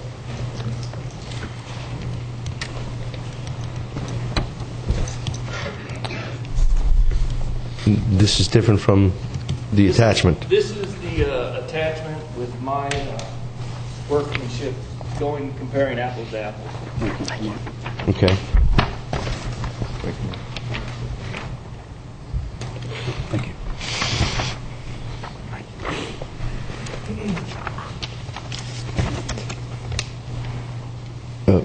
Mr. Moore, and that would be in comparison to 247, 48, and 49. Thank you.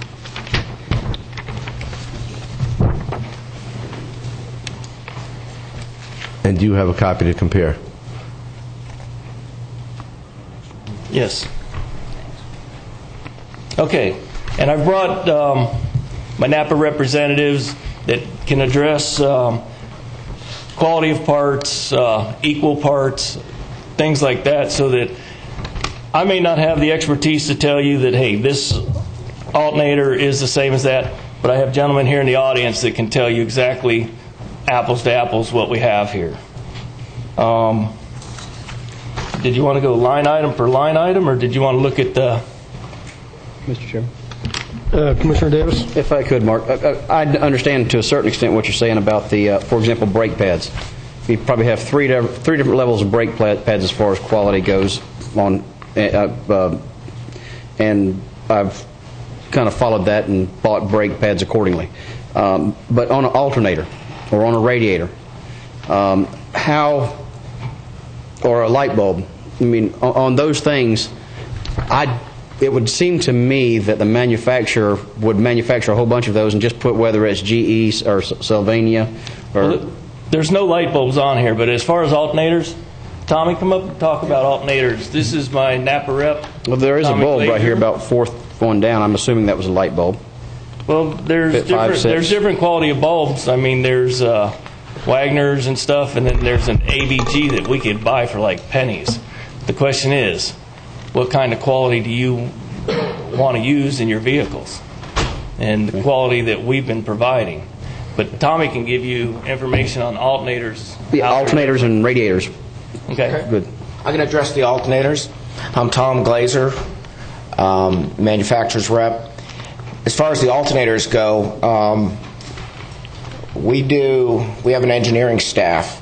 Let's say each manufacturer, whether it's Delco or Motorcraft or so forth and so on, have inherited problems within the alternators.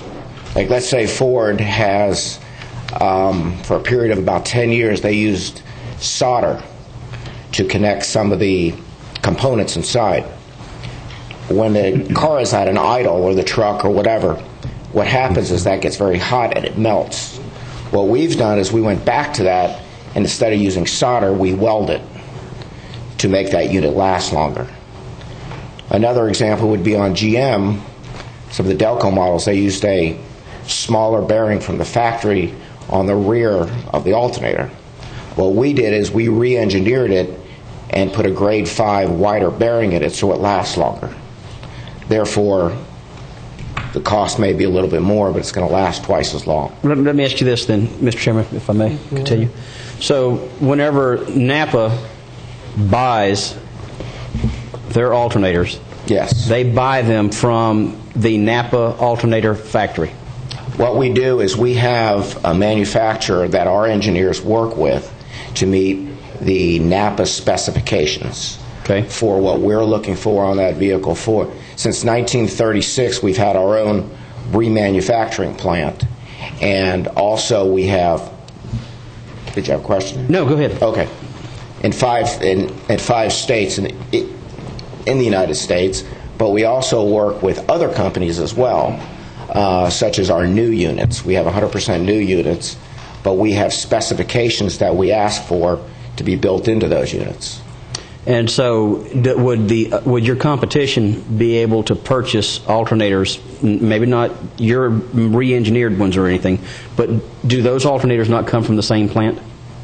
From our competition? Yes. Our competition buys them, I don't know who, where, and how, but we have our own specifications set forth to the manufacturers to put in our box. That's why we have the best warranty. We have a roadside towing package, which nobody else offers, and that's how we can do that. And is the manufacturer prohibited from selling those to anybody other than a Napa distributor?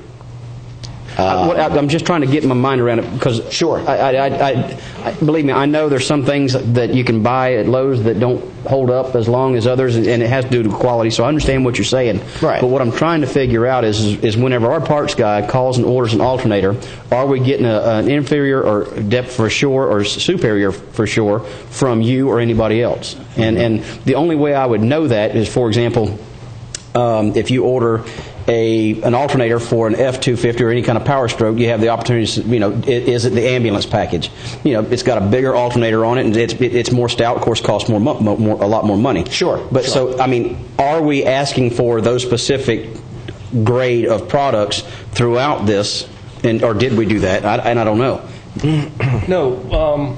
For me, yes, you did ask for that. What you didn't get from the others is the quality that we're providing. You're getting our premium line pricing and parts and our competitors' value line. And I think your pricing shows the value line also. I moved my pricing here that I just gave you shows my value line against their value line. But we don't sell that to other counties or cities because they don't buy value line product. Come on up. So they're not buying the higher end? They are buying the higher end, which is what we quoted. You need to come on up to a microphone. Come on. Yeah, please come up. Maybe Again, this is John Crane with Genuine Parts Company, Napa. The lines, like you said, will carry 1 or 2 or 3. We did not get the backup information on the application. We were given another set of part numbers to pull the parts for, which we did. And we quoted those parts, actually went into Hillsborough County, Polk County, and looked at what we sold those exact part numbers that crossed over for. And we provided that information. The problem is, when you look at the price comparison here, you're seeing that we could be competing against a lesser private label or a lesser quality, which I do not sell because of the county's choice or city's choice. If they wanted to buy a lesser quality product, we would provide that, but they're looking for the wear, the abuse factor, the longevity in these products. My whole concern over this process, like I said on October 20th, has been the communication between staff and us. We met one time. We provided all the information that we requested, and then they agreed to schedule a visit with us, explore another IBS, and then sit down and look at all the cost values and the intent of this RFP. They chose not to do that. We've never met with them again. Okay? I've sent emails, sent requests. I asked not to do this meeting until we sat down and talked and looked at all the cost and the intent of the RFP. If you look at the 25 bullet points on page 4 of the RFP, none of them are a pricing bid. And I think Mr. Tallenberg has an option for that if he wishes to do it, but it's all about savings, efficiencies, procurement. It's all the things that you asked from us. Nothing in there was, how do we go out and find the lowest price and get it to you however long it takes? Because I can get on Google and find the best price on anything I want to buy if I search long enough and take long enough. How long does a technician sit there and wait for a part that's coming from 4 hours away? What's the cost involved in that versus having, again, you can't afford to maybe have that kind of inventory level in your system, but we're not going to do that. We're going to double that inventory. We're going to have it so the on-hand demand rate is 80% or better. That's why it's in 200 cities or counties, government utilities throughout the nation. It's not a program that's designed to run lean. It's designed a program to improve efficiencies. It's a parts management program. The way that you wrote the intent of the RFP. And we've never got to explain that since day one. And I've said that since day one. We've never sat down. We got to hear what their agenda was. We answered it. We requested that once we provide all that information, we get back together, we sit down, and we discuss the true cost savings. If it's not for you, then we can all at least come up here and say we did it. But we're still not to that point. We never did it. I've got the emails and correspondence to prove it. Okay, thank you. Yes, sir. Name and address, My name's please. James Cole. I'm a co-owner of CarQuest Auto Parts here in Vero Beach, 780 15th Place. It's a joint venture operation. We sat here and we talked last time, and they complained that there hadn't been any dialogue, and Mr. Wheeler had said that, okay, let's have dialogue. They sat down. They went over what they needed. There were 7 points. The county did all that. They're coming back short again. Now they're trying to sell abstract ideas that, okay, my alternator's better than your alternator, my brake pads are better than your brake pads. The fact is the county has been operating already with the products that they've been purchasing, and they have been successful with those products. Some of which are mine, some of which are my competitors, some of which are Napa's.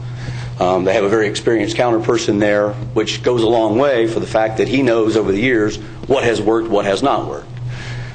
We're back here standing at the podium again after they said that we didn't get the right prices, we didn't get this right. They hand all the product in, they give the prices in, they're still coming up short, and now we're going to find a new abstract idea to argue. I'd like to kind of put this to bed and then move forward. Commissioners, let me explain something. We went out on this RFP thinking that we would save money. We thought we would for sure.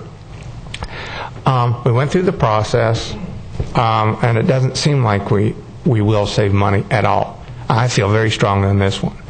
Our parts person calls all the local vendors, gets the best price, calls three vendors usually, gets the best price on every given day. So if Napa's cheaper, we buy it from them.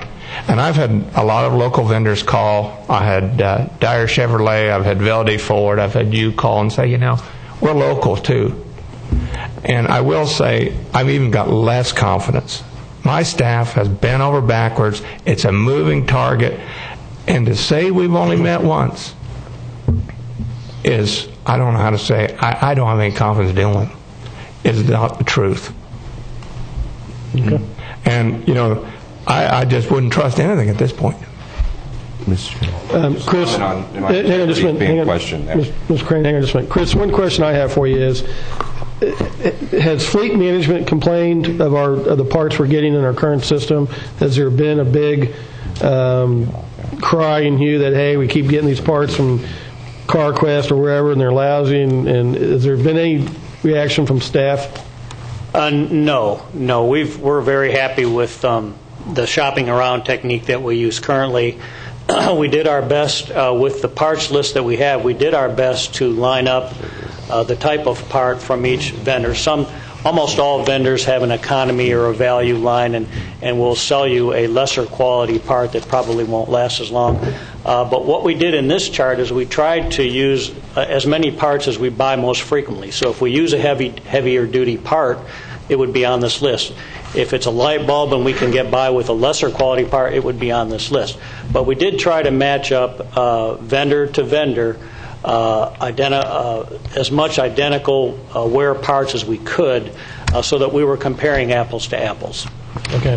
Thank you. Commissioner Davis and then Commissioner Fletcher. Is there actually times perhaps in our fleet when we do not use the lowest price? I mean, if we have an alternator and we have a particular brand of alternator continuously going out, and I don't know. I mean, it's probably the lowest, most responsive, perhaps? Well, we try and balance the two. If it's a part that we can get very quickly, we'll try and do that to put the vehicle or piece of equipment back into service.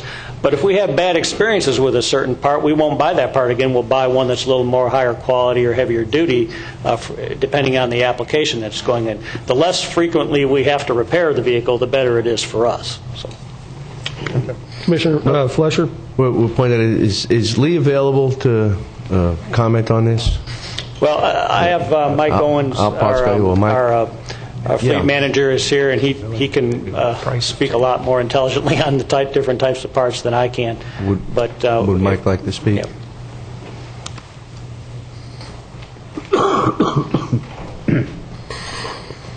Good morning. Good morning. Mike, could you give your name and position, please? Mike Owens. I'm fleet manager, Brandon River County. Mike, I just wanted to hear from you on as far as the parts that we're discussing. We're talking about parts that maybe perhaps will be the superior product. And in your professional opinion, are you revisiting the same vehicles for the same challenges, for the same parts on a regular basis, or it's something that happens occasionally? Well, depending on the use of the vehicle, where and how it's used. Like our Go Line vans. If they're stop and go, they're severe duty. We want the best out there. Right. Another vehicle that we may take a lesser grade brake pad if we're speaking brake pads, but it's really dependent on the use of the vehicle.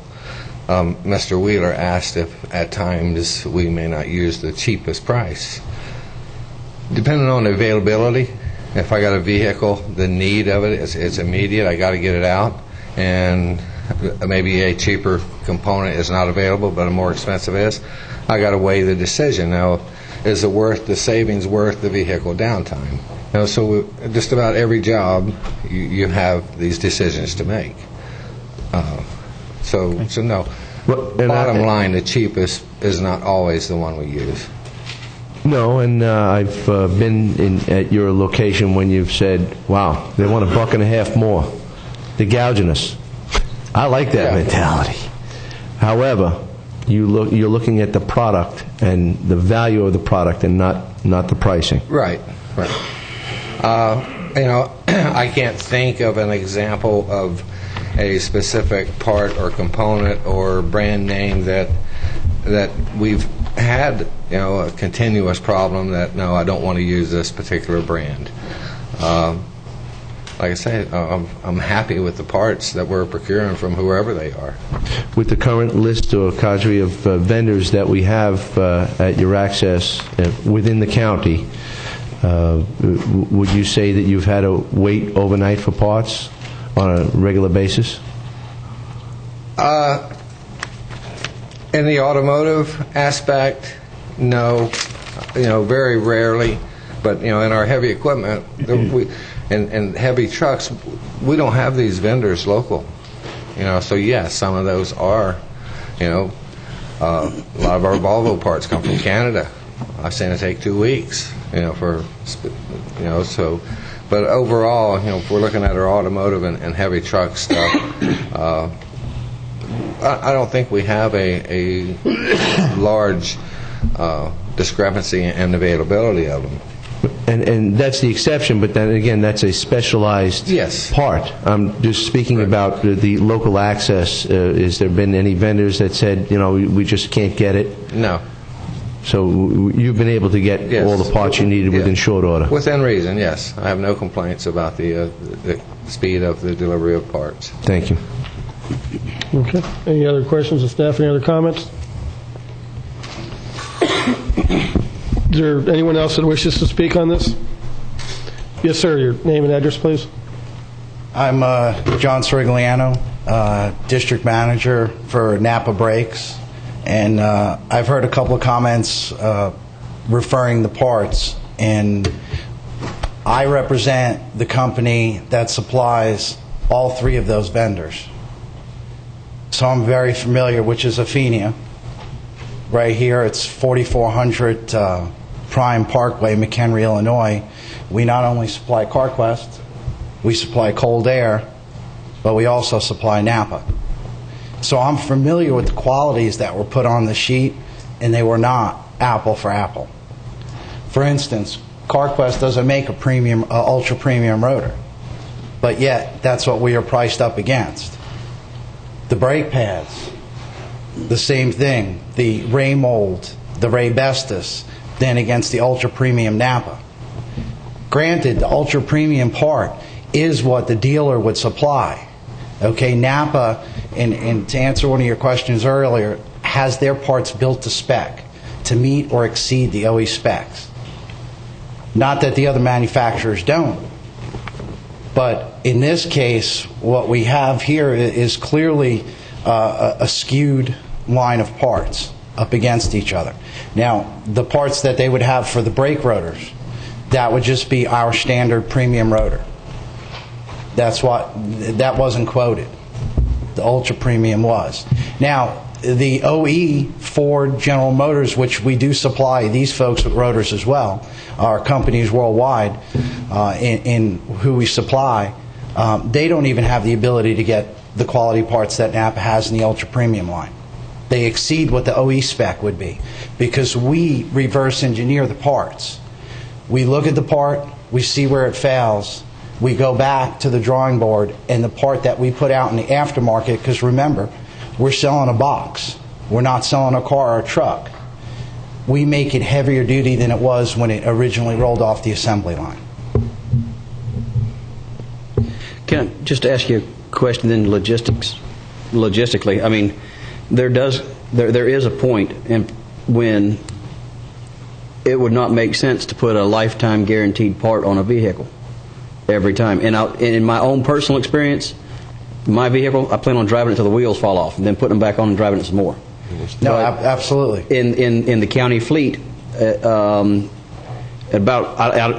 about 5 to 7 years old, depending on what kind of equipment it is, and it gets surplused out. And so, obviously, at that age, you wouldn't want to put the ultra premium rotor on there. No, absolutely, and that's why we have different grades.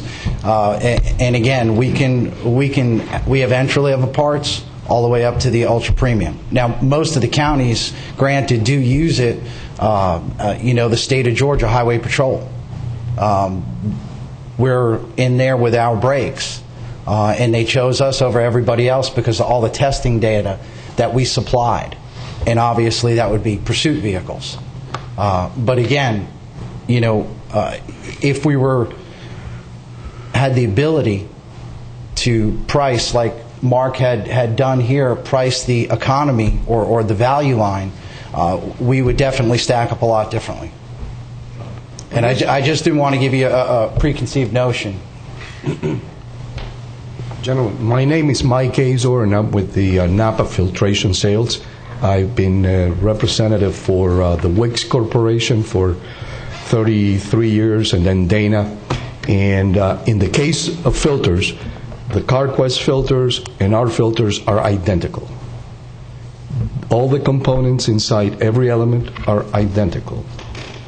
But in the case of filters, we have no problems with our pricing. As you can see, as a matter of fact, what Napa has is a system of reportable sales where we make the independent Napa jobber a very competitive unit, and we rebate that jobber or the store so they can compete with the independent warehouse distributors. But I just wanted to add that so you'll be aware that as far as filtration is concerned, CarQuest and Napa filters are identical. The only differential we have here is the pricing, and we're lower in this case. So, okay, thank you. And I also want to point out that we can go back, if this is a price issue, and that's what it seems to be, not the IBS the way it was intended, I will guarantee that whatever, we can load in the computer what your prices are now, and I will guarantee that I can meet that price or beat it. If I have to buy it at that price, at the low price, say I can't get to it, it can be in the contract where I will sell to you at that price. I won't make the 10%, I won't make anything. I'll lose money to sell you that one price. The thing is, if you look at all the pricing, I'm saving you money everywhere you look. There's probably 5 items that I'm not saving you money on. But when you add your frequencies to all these parts, I'm saving you probably $80,000 to $120,000 a year by going with this program. It's a simple numbers thing. This gentleman's making anywhere between 25 to 35% gross profit on everything he sells you. I'm making 28% historically on what the county buys from my store. How can you sit there and think that cost plus 10% is more expensive than a 28% return on my gross profit? I mean, it's simple math. Well, I have one question on the math. And I'm looking here at the front brake pads. The revised price you provided, Napa contract cost plus 10%, is $18.58. So I'd assume that cost is, I don't know the math, but somewhere roughly around $16.50 or thereabouts would be your actual cost. But now your Napa price to us is $56.85. So if you're telling me that's the same part... No, it's not the same part. Okay. The $18 pad is our TS pad, which is an entry-level pad. Okay. Okay. The UP is our ultra premium pad, which is about 3 steps up from the entry-level pad. But when you look at CarQuest number $22.99, that's your entry-level pad price. So I'm comparing apples to apples there. However, the part number didn't change from the Well, I didn't change the part number. It goes from a UP to a TS. Yeah, it's That's industry part number. And we do have I just want to show, we do have the application you see there, 2002 E50 van, dual rear tires, 5.4 engine.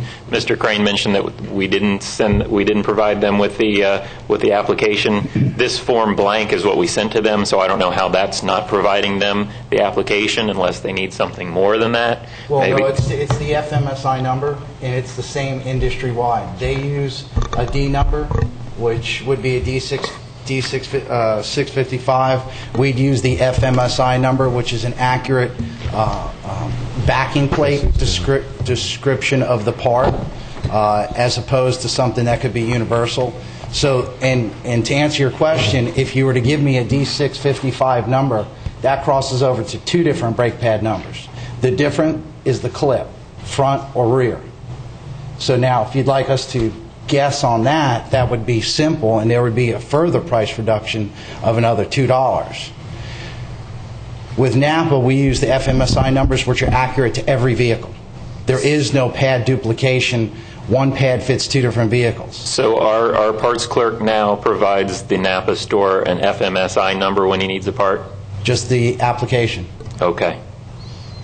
But Just that's the not good enough application, for and the then we'll- purposes. So the parts that you're sending us today, while we're doing business normally, the information we send you is not enough. Now we have to send you an FMSI number in order to get the right part? No, you would just That's what I don't answer understand here. a few questions. Dual No matter what caliper. we give you, you tell us it's the wrong thing. There's a reason that your numbers are better. Meanwhile, CarQuest, Cold Air, Total Truck, they haven't had that opportunity. They haven't gotten to come here and sit and meet with staff and go over and over what. They didn't bid the job.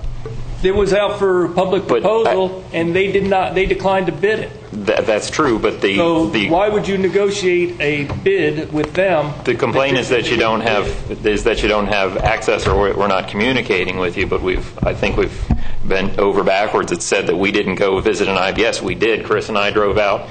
It was a Friday about 3 weeks ago. We drove out to Bartow. We were there for 2.5 hours with their fleet foreman. He went over it. We talked to the Napa guys in the store. We saw how they have a slightly different system than we have that incentivizes them to have more parts on hand, but they kept building the inventory. They moved more parts into what was an old paint booth that they used to have that they don't use anymore, so they could have more parts on hand, and part of that's because they have an incentive program that's a little different than ours.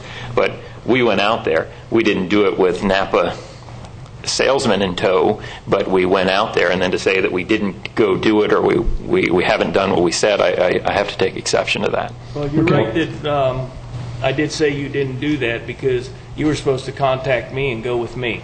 Well, our set the appointment was, Mr. Moore's email to me was, I will give you travel arrangement dates so that we could set it up. And it wasn't just to visit the IBS. You can call the 200 references we have nationally and ask them how they like the job. You know, if they didn't like it, there's a 30-day out. They would kick us out. But you didn't do that. You chose to do it on your own. And then the whole process, when we sat down with the 7 key points, was to meet again and review the intent of the RFP, which is on page 4. And not anywhere on that you wrote, your county wrote this RFP, does it talk about we're going to be the cheapest part, price, or price is even in it. There's not one statement about price. I'd like to point out the idea of doing this was getting good quality and saving money.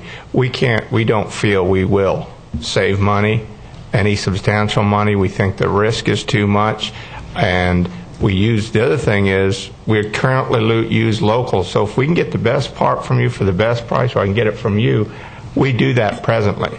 So since we cannot tie, and we've been told we've got wrong numbers constant. First of all, you told us a counter guy gave it. You called the wrong counter person. I just don't know. Every time we try, it's a moving target, and I couldn't recommend. Well, that's where I disagree with you, sir, because I've only met one time with this management team, and that was on the 23rd. And I stated that at our previous meeting. And I drove back here 3 days after the board meeting to meet and discuss this stuff. I sent emails. Never once did I get a communication where we would sit down after we proposed on December 2nd. They gave me the list. By December 18th, I tallied all the information that they requested, which was actually going into the other county systems and pulling their invoices and providing that as backup and quoting it under the same program. So since then the communication, the only way I knew there was even communication going on about this was the email that he forwarded me between Mr. Cole and the department, where they were going back and forth on emails discussing this, and we haven't. So I requested information what our status was. When were we going to meet? I was never told that you had done a visit or that you reviewed the program. And that's the same thing I said up here. I'm not trying to create smoke clouds. I'm just telling you it hasn't been. The due diligence has not been done on staff's part. And it's your RFP.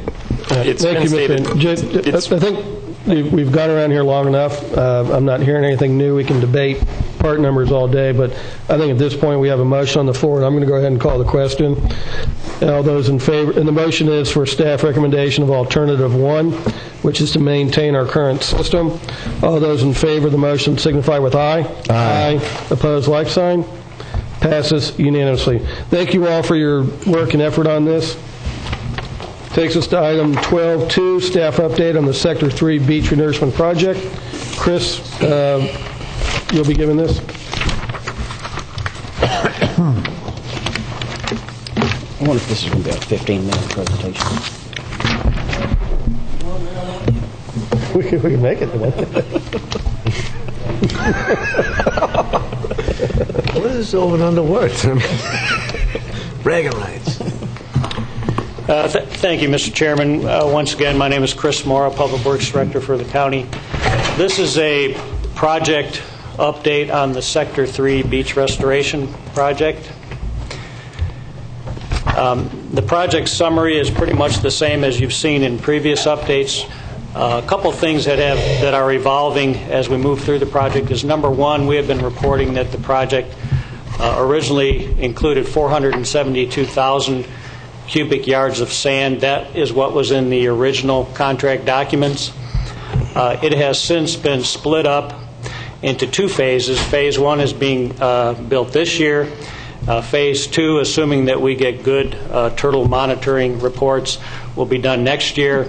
It is actually now 202,000 cubic yards to be placed this year, with the balance next year.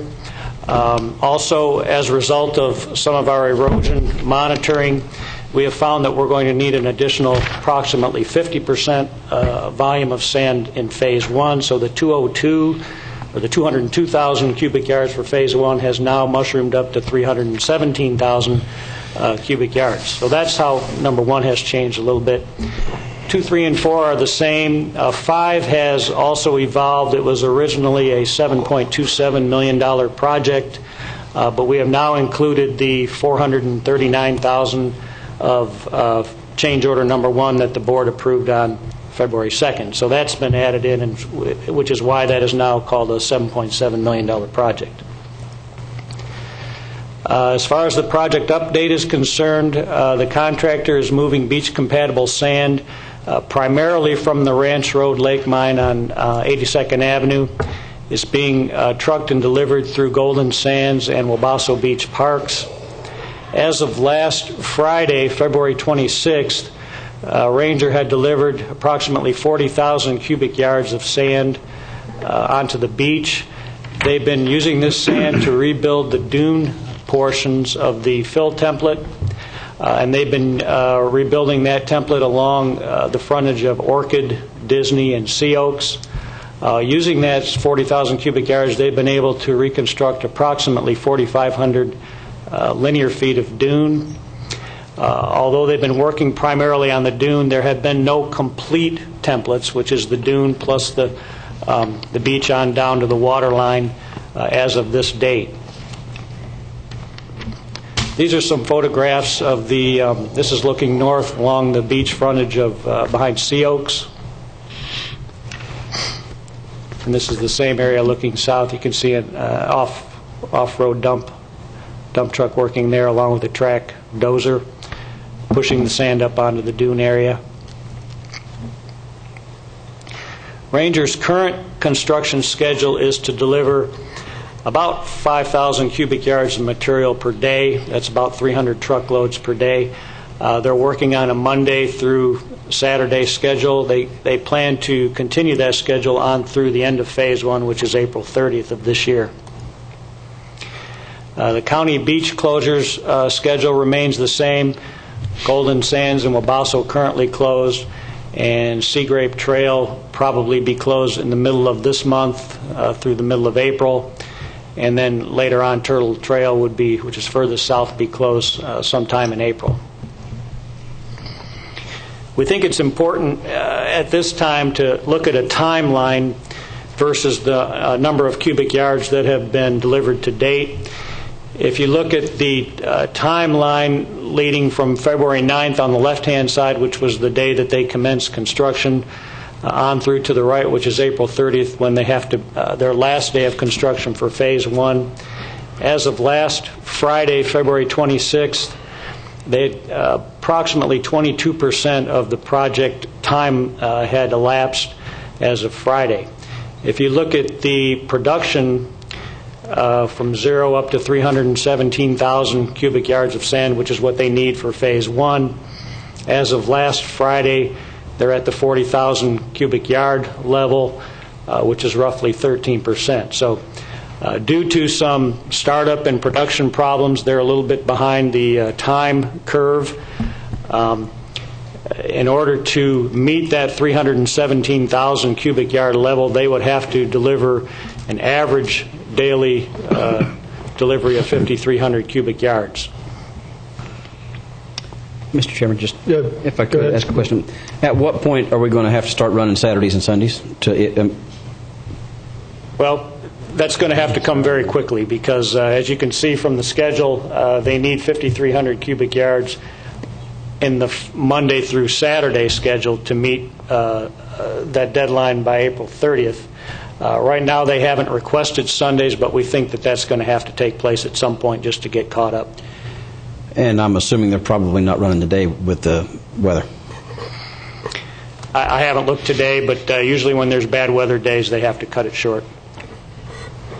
James Gray, Indian River County Coastal Engineer. They are running today. Are they? Yeah. Oh, so the weather delays usually occur at the mine when they're screening material, but the mine does have sufficient material now to continue running in weather days on the beach.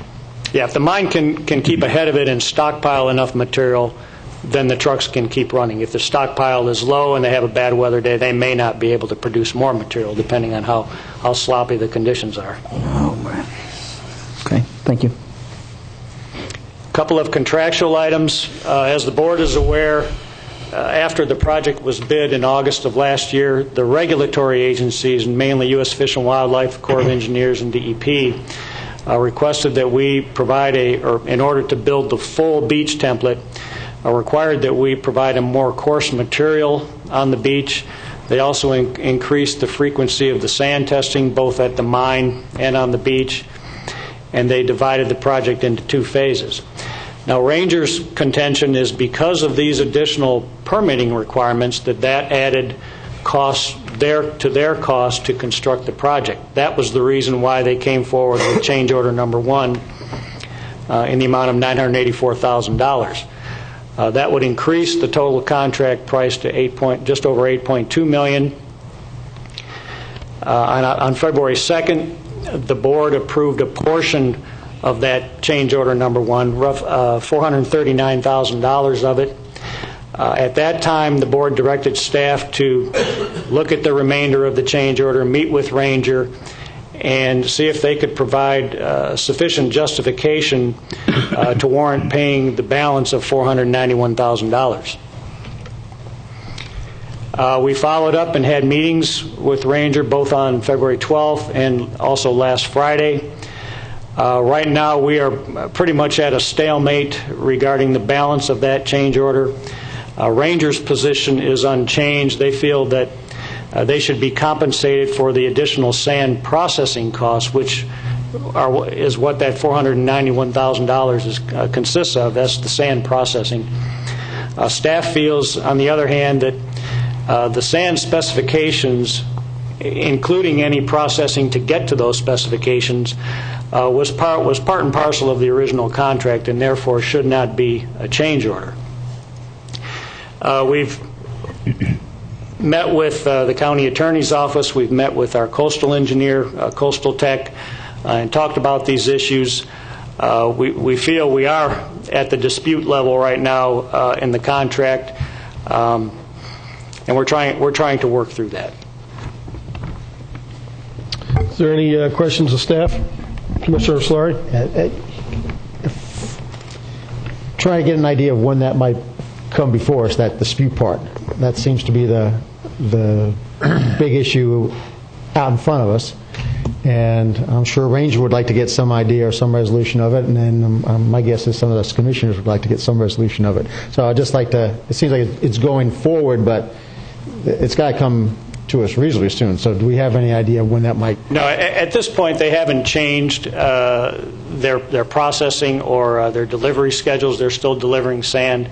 They haven't told us that they're going to walk off the job or do anything like that, but obviously they're very anxious to recoup these additional sand processing costs. Mr. Chairman. Mm-hmm. Chris, could you go back to the February 2nd date of 2000, was it, I guess it was 2010? Yeah. February 2nd is the contract signing date. Okay. And that was, whenever that was awarded, February 2nd, was that also the time when we had the immediate change order right after that? Yes, actually they were back to back on the agenda. The contract, the original $7.27 million contract was first, and that was approved and executed. And then the board considered the change order, of which you approved a portion of that, about half of that. I appreciate legal counsel's position on this, and clearly I understand what you're saying. From, they knew that. They knew it so much that the next item on that agenda was the change order. As far as any additional cost to process. The urgency wasn't to hurry up and get them the contract so that they could go ahead and call it a job that started. The urgency was they needed to be able to be reasonably assured that they could start stockpiling this dirt, which in fact we're starting to see is a legitimate issue that they're having problems with, being able to keep enough dirt in front of the dump trucks to be able to move. Legally, I think there is. Yes, they signed it February 2nd, but the only reason why we don't have the change order taken care of on February 2nd after that is because it wasn't an issue that was raised. It was clearly on the agenda for us to take care of and to at least address, and we addressed half of it. The easy part was clearly the mobilization, the demobilization, the extra testing. All that was clearly there in front of us. But the second half of this was done and was raised in accordance with them getting this job. And so I don't know where to move forward with this, but for us to say, oh, y'all should have known about that before you signed the contract, to me is very disingenuous. That's all, Mr. Chairman. Okay, thank you. Any other comments, Mr. Plackridge? Maybe I can help out a little bit here. Obviously, I'm coming in after the fact, so I'm kind of learning things, and as each day has passed, I've learned a little bit more, and my knowledge on what happened here has kind of evolved. But basically, I went back through the bid documents, and the bid documents essentially said that if the county decided to select an upland source of sand, then the engineer on the project would go back and take a look at that sand, would redesign the final specifications, permit applications might be modified, and eventually the county or the project engineer would finalize the drawings and specs. That was in the bid documents. So then, as I understand what happened, Ranger made a bid based on sand that fell within the bid specifications. The grain size of the sand fell within the bid specifications, but it was at the very fine end of that spectrum. When the county engineer started running the profiles on that grain size, it started to appear that there would be areas where it would not fill out the template or the profile that you wanted. And I understand back in October, the county said, well, we want that profile or that template filled out, so we need grain size that's going to fill that out. So The county, or the project engineer, went back and worked with Ranger at that time and came up with a grain size out of a little bit different shift in the mines, but that would fill out that profile exactly what they wanted. And I think that kind of happened through October. It is my understanding that between late October and, say, mid-December, county staff understood that this change in the grain size from what was originally bid at the fine end of the spectrum to what's ultimately going to be supplied at the more coarse end of the spectrum, I think the county staff was under the impression, and I think perhaps the project engineer was also under the impression, that that was not going to result in extra cost. And then what happened on December 23, Ranger sent a letter that said, well, it's going to be harder for us to mine this coarser sand, and with these permit requirements, it will cost more, and in fact, at that point, they were seeking over $1 million. So from December 3 moving forward to February 2nd, when you actually faced the contract question, there was this unresolved issue that we had a bid of about $7.2 million, but you had the contractor saying, well, it's changed now, and the changes are going to add about $1 million to the project. That difference was unresolved and came here before this board on February 2nd, really in the form of two documents. One was the contract still at the bid price of $7.2, but simultaneously with it the change order at $984,000. The county, or the county commission, decided, well, we're going to approve $439,000 of that $984,000, but at the moment we're not going to approve the rest. You know, at that point, in the eyes of the law anyways, I would say that you people never really had a meeting of the minds of exactly what that price was going to be. It was still somewhat unresolved. And while it was still unresolved, the next thing that happened, a notice to proceed was issued, and in fact the project started. So the project started forward now with the still kind of lingering issue in the background of exactly how much is going to be paid for this.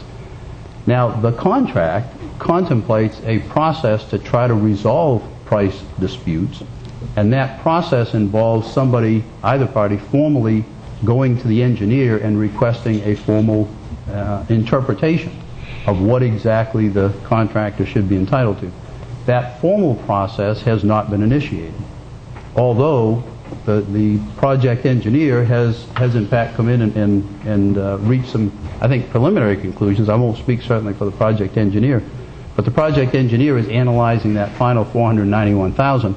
That has resulted in a further issue, which is, well, yes, it's true, the mine mix, if you will, changed when the project changed a little bit, but that change will cause the contractor to save some money on the transportation charges.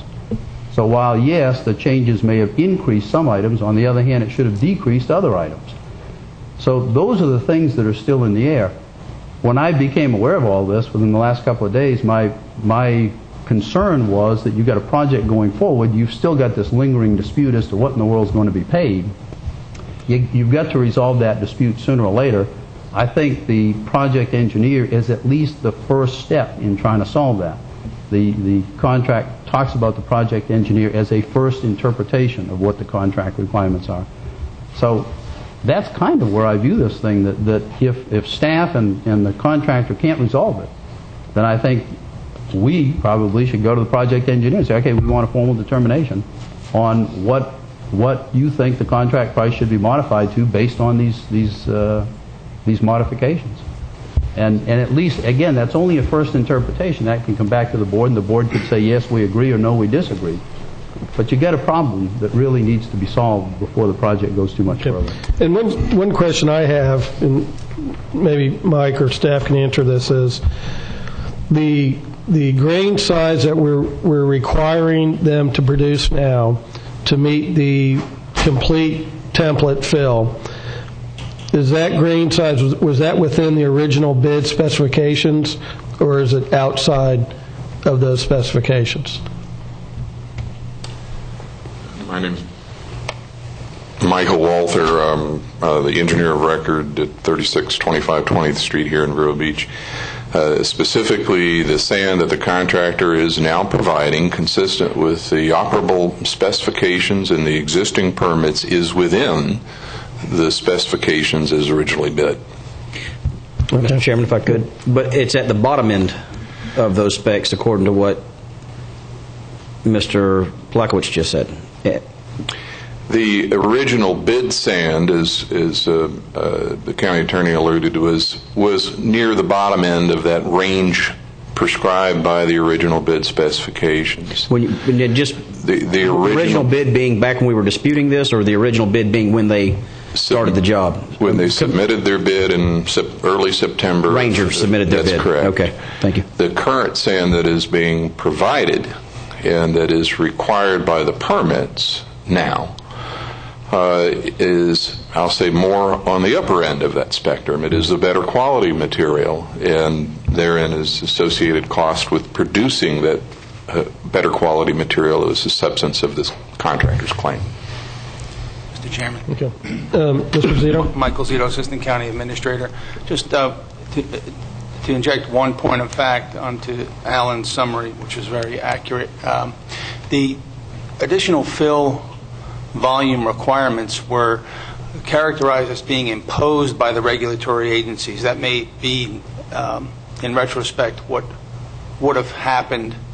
However, the additional fill volume was presented on October 13th by the engineering consultant to this board, and the permit was not actually submitted until November 1st or 2nd. I read about that. So there was some revelation of the additional fill requirements to complete the template, and it was specifically presented on October 13th. So that's not necessarily imposed by the regulatory agencies, but a result of the analysis that our coastal engineer had done on the samples submitted at that time. Yeah, and I guess where, in my mind, some of this confusion came, we had a design template based on a certain grain size, I assume, for the no-impact design. And then we went out to bid, but we gave a bid specification that would have allowed a sand size that didn't fill our template.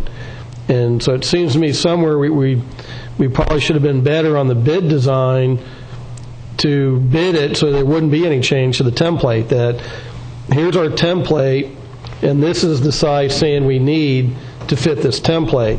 And instead we had a template, and we said, give us this sand, and it came in here, which didn't fit our template. And I'm not sure who's right or wrong there, but it just seems to me the bid should have been tighter to say, we need this size sand to meet this template, and not have such a broad bid where it resulted in when we did the revised profile, it was, what was it, 50% reduction or something that we knew wasn't going to be acceptable. So I don't know where that all came out, but to me there just seemed some confusion there as well.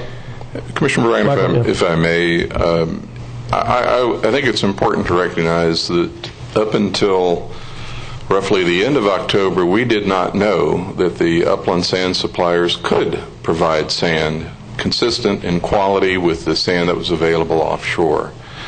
And because we did not know what they could provide or produce or process, the original bid specifications allowed them to provide sand that we know they have provided previously, and that they could provide within the framework of the state's rules and requirements for sand to be placed on the beach. So it is in that perspective that there has been clearly an evolution in the ability of the contractors to produce and process better quality sand that has led to this evolution overall. And I think that perspective is important to recognize, that this project is on the leading edge of the ability to build a beach restoration project with upland sand that is processed to produce optimum quality sand to put on a beach. And the contractor is doing a very good job of that at this time. Right. And I certainly, we've said several times, there's a whole learning curve going this process. And I think we've all said a lot of times, if we make this happen and make it work right, it'll lead to significant cost savings going future future projects. So I understand that there's a big learning curve here, and so I think I'm open-minded to maybe following Alan's suggestion and have Ranger, I guess, according to the contract, formally, document a request to the project engineer to look at these things and then bring it back to the board with everything kind of spelled out, and then let the board, decide from there with the recommendation from the project engineer. Mr. Chairman, if I may. Commissioner Davis. There's something, also logistically looking at the segments of the bid.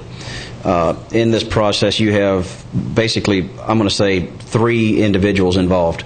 You have Ranger, and Ranger is, basically they have the yellow equipment on the beach.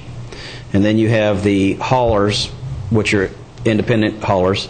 I understand that Ranger's not doing any of the hauling, nor is Fisher. They basically have it subcontracted out at that price.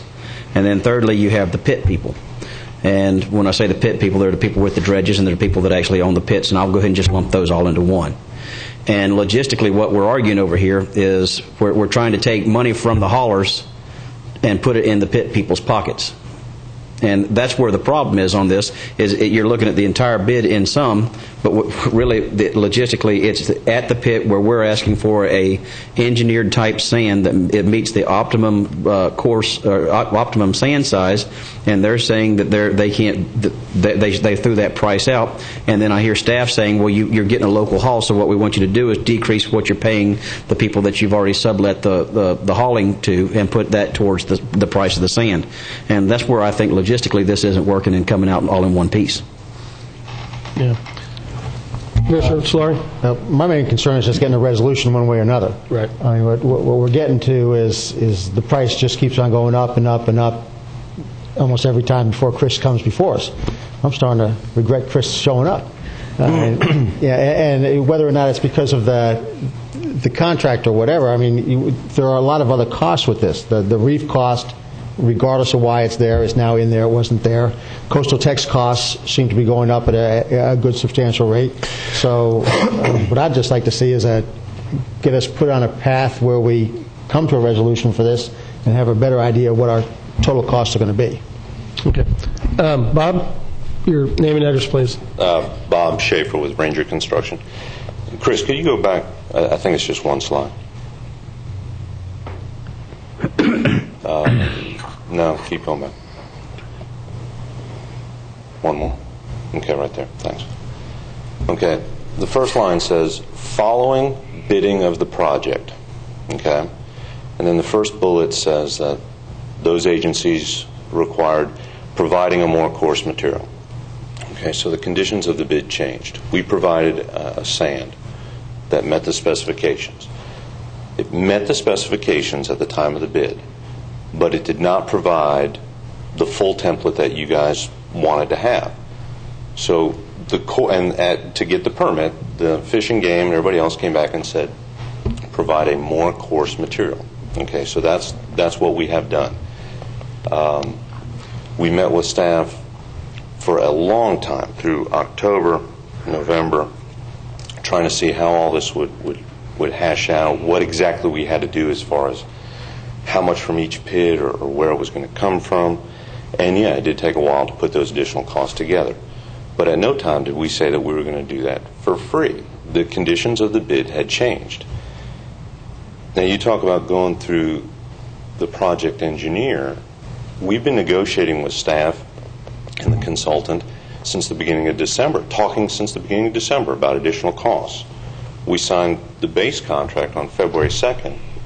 February 4th, I've got an email from your consultant saying for the whole change order that based on the above and our experience and judgment, the increase in the unit cost appears reasonable. And that's for the full $984,000 change order.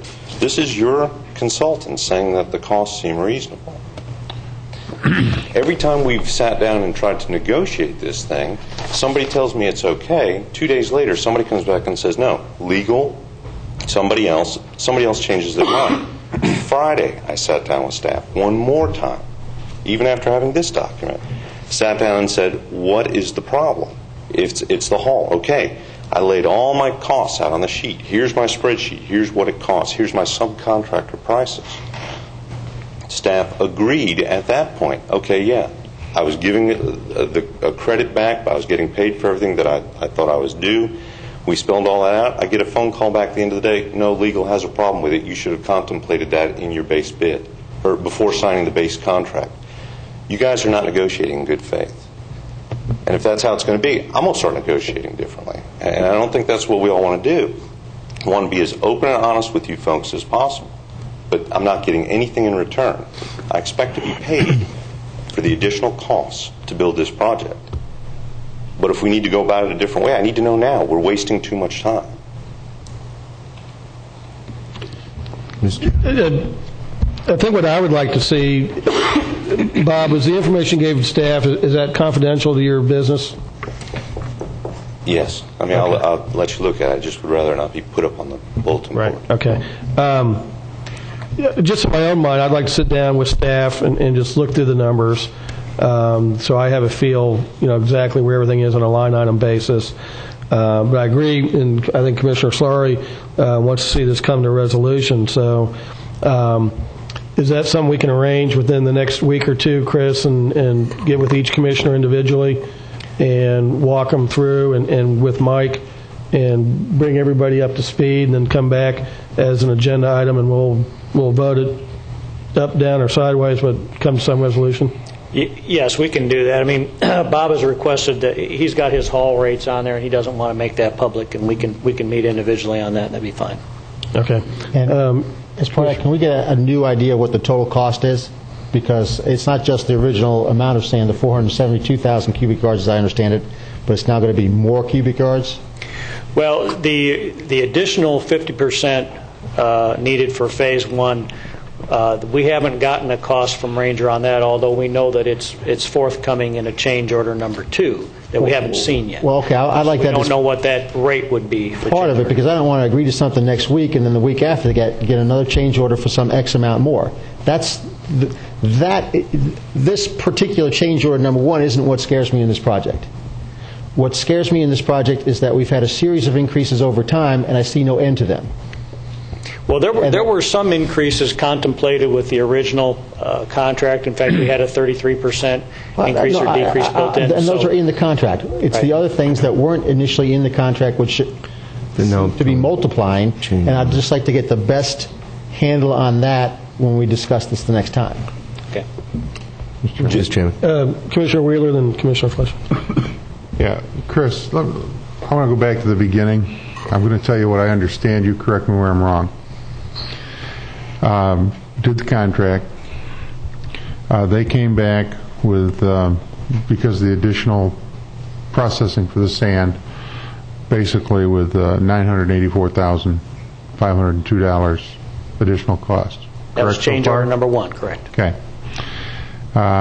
We looked at that and we approved an additional $437,000, which left $491,000. Correct. That was in dispute. And the one thing about what I recall, and maybe I'm wrong, but what I recall was that the 491 basically was in dispute primarily because of the haul cost and mileage, looking for a credit for not having to haul from the other mines because this was coming out of one mine instead of 3 mines or whatever. Well, am I wrong? Well, it was all tied together. The remaining $491,000 that you didn't approve of change order number 1 was their additional sand processing costs. The county, in looking at their new or their latest mix of sand coming from 90% from the closest mine, the Ranch Road Lake mine, felt that there should be a credit due, since we're going to open this back up, that because they're now hauling 90% of their sand from the closest mine, we did a rough calculation and decided that, well, there's some cost credit back to the county, and that should be credited against that $491,000. So basically the 437 was for the additional sand we needed and not for the additional... No, it's for the sand testing. Testing. We got right. two projects. And those things were... And additional sand. And those things were clearly added after the bid as permit requirements by the various agencies. That would be totally out of anybody's control until the permit was issued, and so those are what we agreed to. Okay, thank you. Commissioner Fletcher? I can appreciate that point, but then, again, the lack of mobility and travel for the sand with the change needs to be taken into consideration. I realize that you don't want to discuss the... We did that on Friday. Excuse me? I sat down with Chris on Friday, and I thought we had that all worked out. All the numbers were laid out on the table, and then I get a phone call late in the day that no, legal still didn't agree with something. Well, I think that has to be discussed, and if we're going to have open discussions and renegotiate, that needs to be brought to the table. There was a tremendous cost savings on the production and the delivery as well, and I think that the taxpayer does deserve the opportunity for debate and discussion so that we can come to a resolution. I'm all for resolution, but to take resolution on one side is not resolution. That's just an agreeable decision for one party. And I believe that we need to bring that forward as well. No disrespect as far as we're not avoiding it, but I believe that if it's 20 or 30 miles that we're not moving sand, that's a whole lot of diesel fuel that the haulers are saving, you're saving, and that I think that needs to be passed on. And if there is other change orders that have cost you some additional costs, and we have a contract in play, most certainly that needs to be revisited, but I think we all need to be very open about this. Mr. Chairman. Commissioner Davis? Yeah. Chris, did you find their explanation of the haul on Friday reasonable? Yes, it kind of goes back to where their starting point was, which was really not clear from any documentation that they gave us. They stated that originally they had a mix of sand coming from possibly four mines, with a great deal of it coming from one of the closer mines, and then they dropped back and said, no, we're going to use three different mines with a third. And that had been our starting point when we calculated a $264,000 reduction in diesel fuel alone. And then when they went from 90 to 90% of the sand coming from the closest mine, the Ranch Road Lake mine, that there was quite a reduction there in haul miles. So that's how we calculated. We had calculated $264,000 less in fuel. Their calculation was actually a $111,000 credit. So their credit number was smaller than ours. But then they brought into the equation that they actually had some other costs that they felt that they had not reported but had incurred, or were to incur over the life of the project. So I came to understand where they were coming from as far as their numbers. I won't say agreement, because obviously staff is not autonomous. We have to bring it forward, and when it became an issue of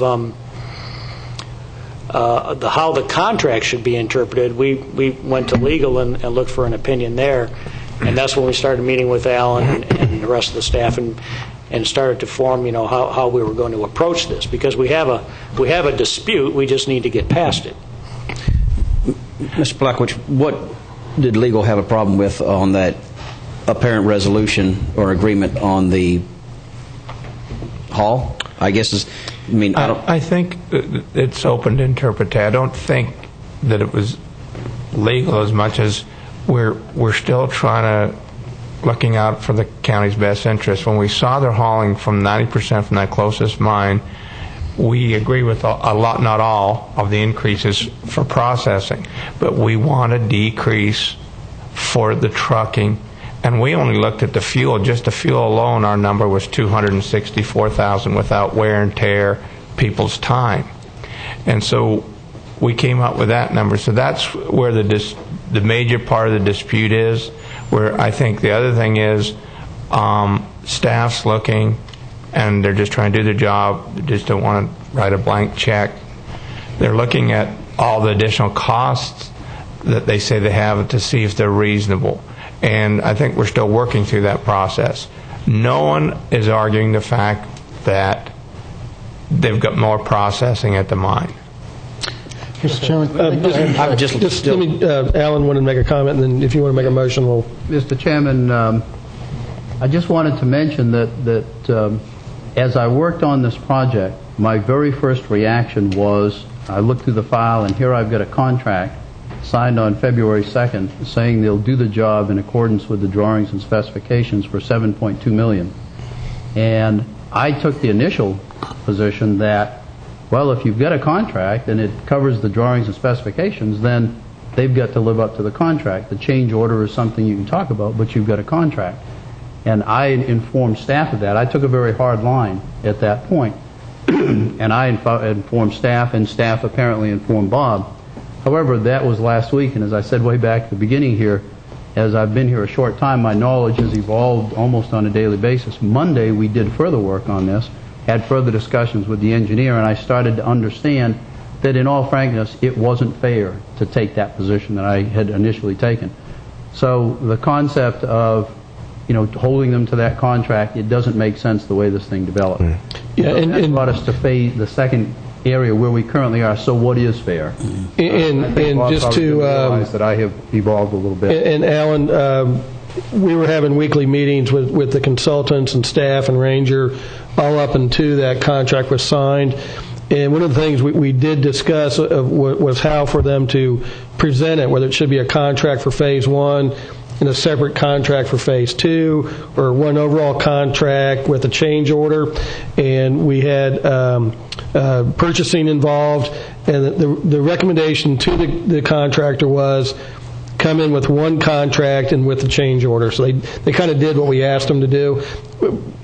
Apparently, it may not have been the best way to do it, but to be fair, that's what we asked them to do during those staff meetings. So you understand why. I mean, the last thing we want to do is get in the middle of this, and then all of a sudden we have the second half of the contract, give them any wiggle room, and what they went through to get these pits permitted to be able to utilize this sand on the beach is just, I mean, it's a process nobody wants to go through. So if we have the opportunity to tie up these loose ends and make it so that we can put it in a neat box as best we possibly can, I agree with that decision. Yeah.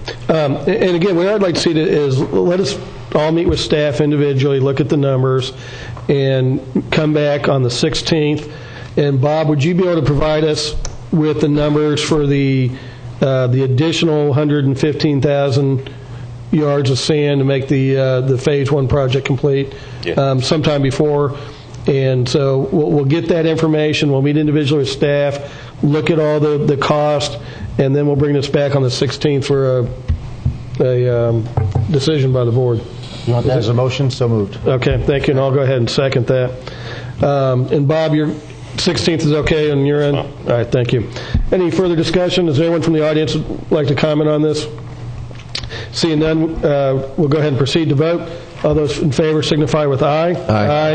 Opposed, like sign. Passes unanimously. Gentlemen, we have a little bit more work to go, but I think it should go pretty quickly. I know Commissioner Wheeler has a doctor appointment, so if everyone would agree, why don't we take a quick 10-minute break now and come back and wrap up the rest of the agenda. So we will be back at 12:25.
Go ahead and call the meeting back to order. We've finished up with Public Works. We'll now move on to Utility Services. Item 1, agreement with Equity Lifestyles Properties, Inc. for MHC Countryside North, LLC. Memorandum dated February 23, 2010. Cindy, good afternoon. Good afternoon. Cindy Carenti, Assistant Director of Utilities. You do have an agreement with you in front of you for with Equity Lifestyle Properties, which actually operates the mobile home park we know as Countryside North here in Indian River County. But just wanted to mention a little briefly that this is accumulation of much more significant project than the memorandum itself. Countryside North currently owns and operates their own little package plant for water. They are on county sewer. We are in the process of wrapping up with them a construction project whereby they will be connecting to county water. So they're actually bringing us 648 new water customers. And they were actually under a consent order from DEP. They either had to upgrade their plant or hook up to county water. They chose the route to hook up to county water.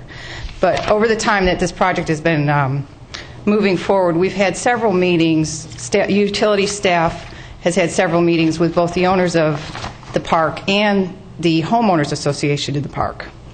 And the homeowners were a little concerned about a couple things. And one was that once they hooked up, they wanted to be assured that they were going to be billed only for their own water usage, and that their utility would not be rolled into their lot assessment. So we met with Equity Lifestyle Properties and worked out an agreement whereby they would read those meters individually and individually bill the lot owners. So that concern from the homeowners went away. And then in addition, in some of these meetings, there were some other concerns, and that was on behalf of services, because they do own the lines within the park, and they have their own maintenance staff, and they're required to maintain those lines. There were some concerns also from the residents that there may be times when something should happen after hours, their maintenance folks may not be available, and, you know, could we still call the county in case of emergency? So we worked out this memorandum for in situations like that, if their own staff and folks aren't on site, that we could be called and fix this would be minor breaks, service lines and that might take place after hours, because we have 24-hour service. We have an on-call service already. And then we would bill the owners for the cost of that call, but then the homeowners aren't out overnight or maybe over a weekend or whatever without service. So that's kind of what brought us to this point. But I did want to highlight that it's really much more significant than that to us, because we are obtaining 648 new customers. Okay. Commissioner Wheeler? I got a question. I think we have a minimum usage of like 3,000 gallons. Yeah, we calculate the average is about 3,000 gallons for those mobile home parks. How will this be calculated by giving them a bulk rate with 648 customers? Is 648 times 3,000 regardless of the minimum, or what's their minimum? No, they won't be billed on the bulk rate. They will be billed on our tiered rate. However, they did have to purchase the 648, and actually it's 649 because they have a pool which requires an extra ERU. But they did have to purchase those 649 impact fees. So they will stay on our 0 to 3,000 gallon rate, 649 times 3, before they kick into that second higher rate. But their billing will be the same as all of our other customers. It'll be for those first 3,000 gallons at $220 per thousand. For each unit? Yes. Okay, thank you. You're welcome. Any other questions of staff? Move staff recommendation. Second. We have a motion from Commissioner Slurry, second by Commissioner Wheeler, for staff recommendation. Is there any further discussion?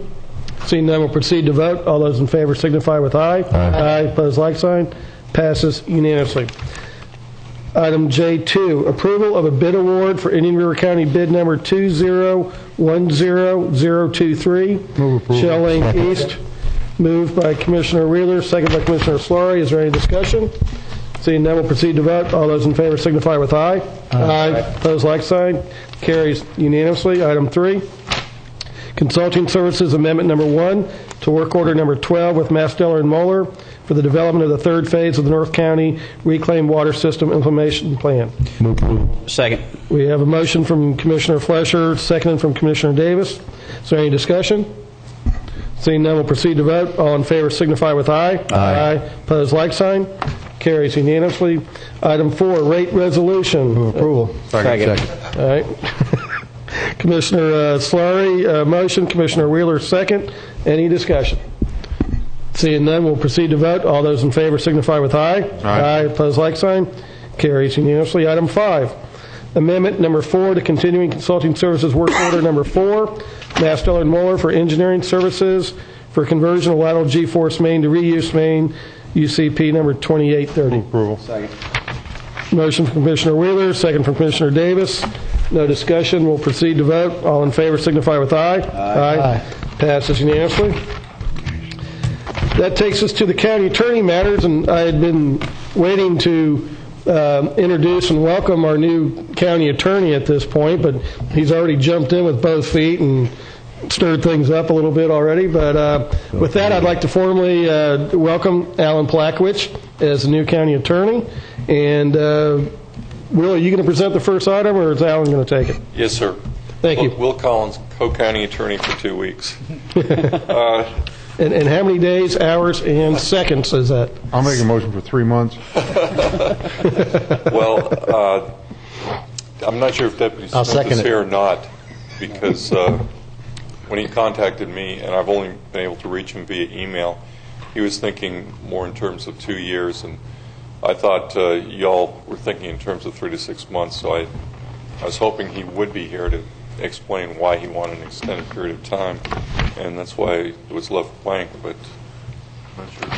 He's not here. No, he's not here. So you have a motion. So we have a motion from Commissioner Wheeler for 3 months. Is that? Yeah, I'm just curious. I mean, He thought it was going to take a long time to find a sale in this market, and I think he's restricted to selling to a deputy. He is. So at a time when we might be even downsizing. I mean, you never know on something like that. I'd give him up to 2 years. Well, I don't know what I see. It is a bad market for real estate, but on the other hand, this is a heck of a good deal for a deputy looking for a place to live because they have no overhead other than the payment. I've got 2 questions, if I could. When did he first enter into this rental agreement with the county? January of 2009. Okay, the market was bad at that time, so nothing's changed there. They had to re-sign that. When we entered into this, was it a new unit or a used unit that was put on the property? He was there well before that. I can tell you. He brought the unit in, but I don't. Yeah, but it was not in January of 2009.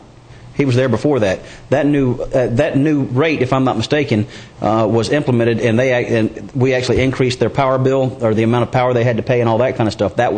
He was there before that January 1st, 2009. Okay, when did he get there? That's the question. I know I could go back. He's here a couple of years. What's that? He's here a few years. Oh, yeah, no. It had to have been at least 5 years, at least. Okay, but he did know when he was retiring he'd have to leave. No. He had planned on going in a drop, from what I understand. And I understand he's got 30 years in with the Sheriff's Department. And go ahead and decided to retire in light of some administration things. Knowing this? Yes, and it may have something to do with the new sheriff. Okay, I'm not going up to 2 years on something like this. It doesn't seem reasonable. How about what if we camera a little bit and give him 6 months? I'll second the 6 months. I think 6 months is more than fair. Y'all want to see this every 6 months? No, this is it, 6 months. Not see it every 6 months. That's the extension, as I understand that Commissioner Wheeler's motion. Yeah. I got a question. Okay. Assume that happens and he's not able to sell it. What does the county do? Tell him to leave. He can pull out his mobile home. And if he leaves it? It's been done at other sites. And I also trust if he leaves it, it's on county property. It would be abandoned property. And so we take over the payment? Pay ourselves. Probably find someone else that we. No, I mean there's a lien on the property on the manufactured home. Well, then whoever owns the lien would come take the property or repossess it. Right.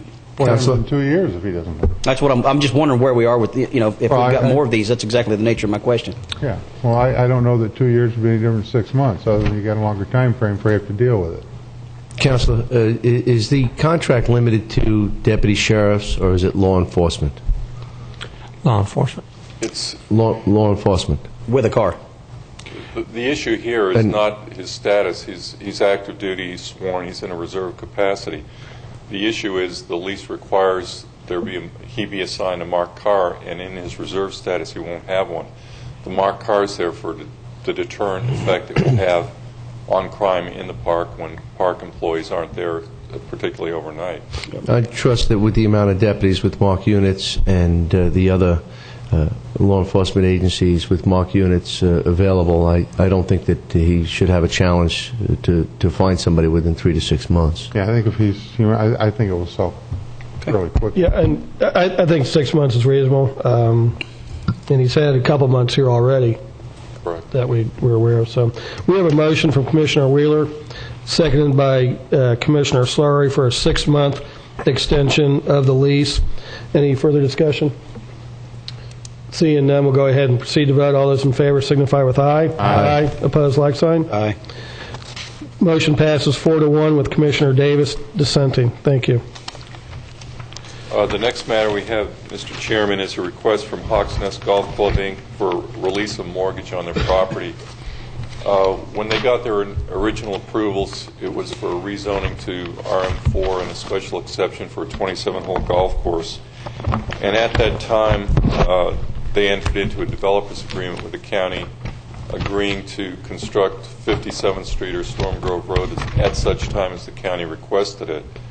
The county had acquired in the late 80s some right-of-way from Kings Highway to the lateral G Canal, but in the early 90s, the Metropolitan Planning Organization recommended that 57th Street not be bridged over the canal, and that instead 53rd Street be a principal east-west road from Kings Highway, I think in part because it would tie in with the Indian River Boulevard Northern Extension. Over the years, to secure their guarantee that they would build the road at such time as the county requested it, they had posted letters of credit, and after that, mortgages on the property.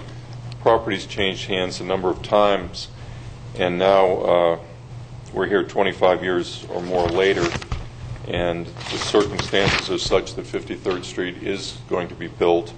The 57th Street has been taken off the thoroughfare plan grid system. It's no longer on our thoroughfare plan maps, and we're recommending that you grant their request to release the mortgage.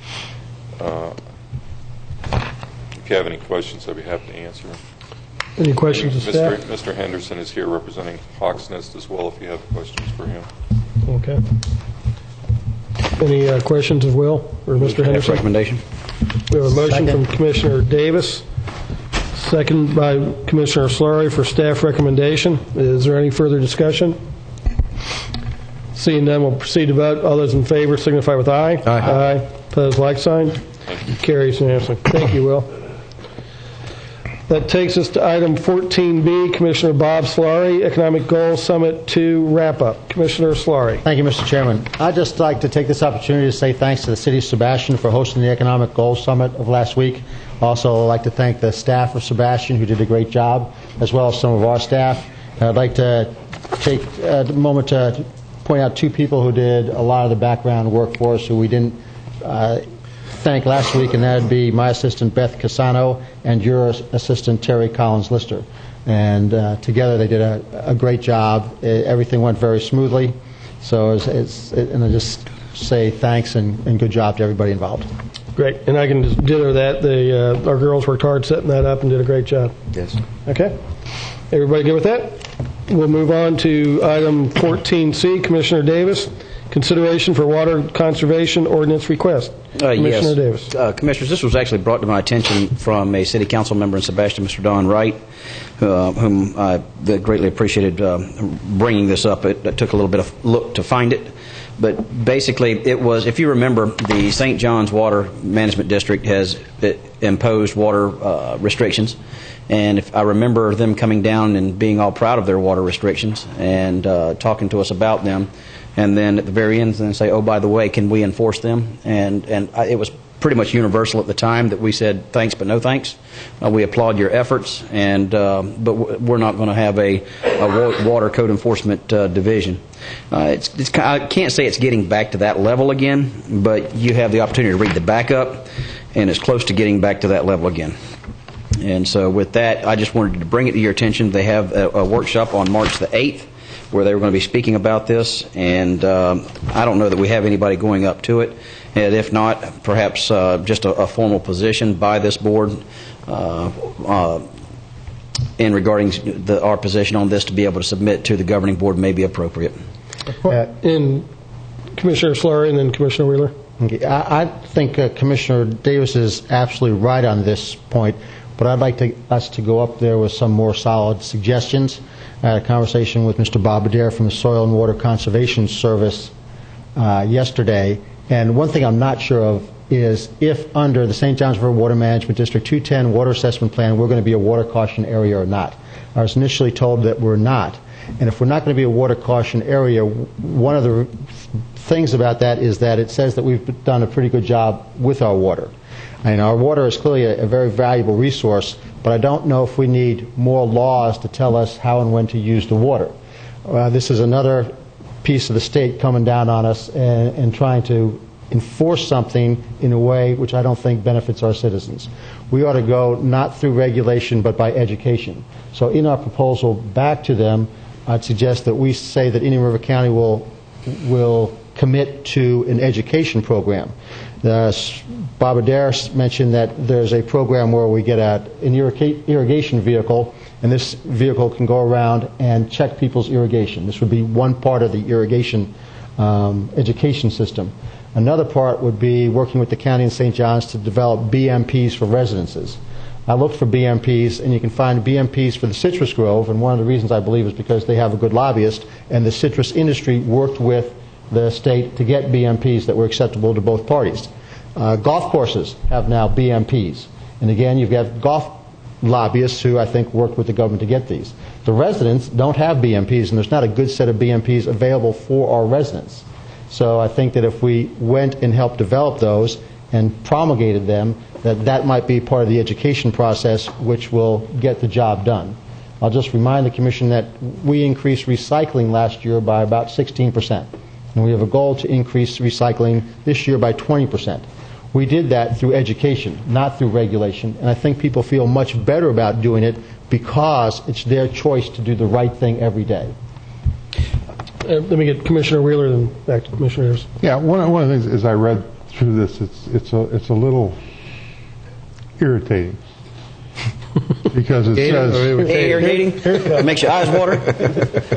Because for the public, at first it says that local government is strongly encouraged to enforce this, and then a couple of things down it says that the rule would require that as any condition of receiving a consumptive use permit, you got to adopt the rule. So encouragement goes to requirement. And my question would be is would that affect our wellheads and our permits that we need to draw water for our reverse osmosis plants and other wells and things like that? And I agree with, I'm glad you brought this forward, Wesley, and I agree with Bob. And in fact, I'd like to make a motion if Bob's available, I'd like to see, for instance, maybe Commissioner Solari and Bob Adair go up there and have a strong presence and explain our position rather than just sending a resolution up. I'll be more than happy to make that motion. I think that was a motion. Would you like to make the second? I would like to make that second. Boy, I see Bob having problems. What's the date of that? Is that March 8th? 8th. Yes. Monday. I think I can do that. Well, I tell you what, and you have some extenuating circumstances. If you can't, then either whoever else. We go up on tomorrow and come back Friday. Why don't we just say a commissioner, preferably right now? Yeah, that's good. Okay. Commissioner Solari. Just that with his legal background and not only that, he'll go up there and set that left-wing organization straight. There you go. I was thinking. Well, I've been there. It takes more than me to do that. And Commissioner Slurry, I fully support your focus on education. The only thing I would say is it should be the water management's district to develop the educational material. I think we can offer to distribute it, but I don't think we should be having to take staff time to write a manual to do all this stuff. It says right here also that they have exclusive authority to regulate the use of water. That should fall under their requirements to produce the educational material, and then I think we would be very glad to help disseminate that to the public. But I don't mind them enforcing it, if that's what they want to do. Well, I don't want them to enforce it. I don't either. The fact is, I just don't want us doing it more than not them. has $610,000 in their budget to enforce this irrigation stuff now. That's $610,000 that can't be used towards education or to do the right thing for our water resources. And if it starts at $610,000, I don't think it's going to end at $610,000. So it's going down the wrong slope. Get them, Bob. You're a man. Take a spreadsheet up with you. Bob, we up there, see if we can get us some enforcement agents, and if they're going to send that vehicle. Go ahead. The only other recommendation I would make is that Bob try to be forceful.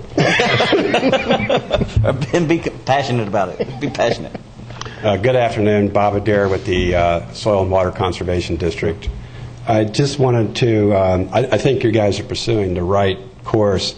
I just wanted to say real quick that we had a proposal into the county in prior years about developing a mobile irrigation laboratory, and the job would do exactly what the district is asking us to do, and I think in a more proactive way through education. And Bob gave you a quick, Commissioner Surrey gave you a quick background on what we're saying, but basically this has been done before. It's been done in 4 of the 5 water management districts to the south of us and to the west of us. The good thing that this unit can do, besides educating the public how to use their irrigation system and help them evaluate how efficient it is, it's relatively simple stuff, stopwatches and volumetric containers to see how much water is going out, making sure the emitters work, and then the catch pan devices so that you're not irrigating during the rain. We all see that as we drive around our community. They can help the homeowners through homeowner associations and really expand this effort. This has been done for years in citrus irrigation systems. The micro irrigation systems in citrus has really resulted in a lot of water conservation. One of the things that I think this can do is that you need to know about is it can quantify before the visit how the system was operating when the technician gets there, evaluate how it's working, and then be able to document how much water savings occurred due to the landowner incorporating the recommendations. And that report can come back quarterly, go to the utilities department, and that then goes to the district and say, this is what we've done, this is how many thousands of gallons we've saved using this system. And I think, and what I'd like to be able to do is at least be able to send you through the Soil and Water Conservation District this proposal for a mobile irrigation laboratory in our county. And I think if this is acceptable to the district, then you have something that you're coming back with that I think exceeds what they're trying to do. Bob, we have a problem, though. I have a meeting for the SWCD on the 8th, and we really want to kind of talk more about this. So I could be convinced to skip that meeting and go if that's where the higher cause needs to be. But the way I would like for the solid waste, or for the SWDD to instead of having a mobile irrigation unit, I would like to task them to teach irrigation firms how to do this. Private businesses in the community that have a vested interest in properly maintained and properly running irrigation systems, they're in that business. We don't have to hire a bureaucrat to go around and do that with on the government's dole. I see this being a whole lot more beneficial if we could have the government organization that we already have educate private industry to be able to capitalize on that education. And so I don't mean to, before we even get started here, get off on a different foot, but I think that would be a whole lot more productive than having just a mobile irrigation lab. That would be going into uncharted territories. We've never done that. The reason that we're asking for the technician is that we don't have the infrastructure to accomplish this. So we do have a system that's been proven, that's been used. It's been used to the south of us in St. Lucie County, plenty of experience there. We had one that we used here purely for irrigation. The newness of this one to our county is that it goes into the urban area. A lot of the landowners think their system works, so they're hesitant to go to the professional, particularly at this time in our economy. They're not reluctant to have an irrigation person come in to evaluate their system. So I think the idea is that it teaches landowners how to make relatively cheap and easy adjustments where the technician's doing what they can to point out that the heads aren't working or the flash pan collector's not working. And so I guess I kind of disagree. But let's look to see what this is and see if the district, with the $600,000 worth of money, you got 11 districts, quick math here, somewhere around $60,000, and that would be enough to fund this mobile irrigation laboratory for 1 year. So that's what I placed before you for your consideration. Thank you. Well, I think the motion was just to have a commissioner and Mr. O'Dare go to talk about educational opportunities. I can. I mean, if Bob can, I understand if he's got a conflict. Right. But yeah. Okay. Okay. Any further discussion? I'll just ask Bob if he can put a package about that and have it over sometime towards the end of the week. Appreciate it. Are you going to be able to go, Bob? If that's what you think, yeah, I think so. Okay. Okay. We'll go ahead and proceed to vote. All those in favor signify with aye. Aye. Opposed, like sign. Carries unanimously. That takes us to item 14D, Commissioner Flesher, appointment of a resident and enterprise zone representative for the Enterprise Zone Development Agency. Commissioner Flesher. Thank you, Mr. Chairman. And at first blush, I would have put this on consent agenda when we had one applicant. This is a resident position, so it's an at-large position for the Enterprise Zone. Being the Enterprise Zone liaison, I have a vested interest in ensuring that we have a full complement, and this would most certainly bring it up to a higher level. We have two applicants. We have Mr. Leroy Smith and Mr. Ricardo Kemp. I'm Mr. Leroy Smith as Lieutenant Smith, we saw here earlier, who was anxious to be here as well. Leroy Smith has had a vested interest in the community. As a resident, he appears at many of the community meetings. He's been very active. He's been a local vocal voice, and he would like to see some improvement in the Gifford community, which would encompass the Enterprise Zone, and I'd like to nominate him at this time. Okay, we have a motion for Leroy Smith from Commissioner Flesher, seconded by Commissioner Wheeler. Any further discussion? We'll proceed to vote. All those in favor of the nomination of Leroy Smith signify with aye. Aye. Opposed, like sign. Carries unanimously. Thank you. Thank you. That takes us to the Special Districts and Board, the Solid Waste Disposal District. Item 1, approval of minutes of regular meeting of January 12th. Second. We have motion from Commissioner Wheeler, second from Commissioner Slurry. All in favor signify with aye. Aye. Opposed, like sign. Carries unanimously. Item 2, work order number 10, final pay to Camp Dresser McKee for 2008 annual financial reports, general technical assistance. Move approval. Second. Commissioner Flesher, Commissioner Slurry. Proceed to vote. All in favor signify with aye. Aye. Carries unanimously. Item B3, work order number 11, final pay to Camp Dresser McKee for 2009 permit compliance and monitoring. So moved. Second. Commissioner Davis, Commissioner Flesher, all in favor signify with aye. Aye. Passes unanimously.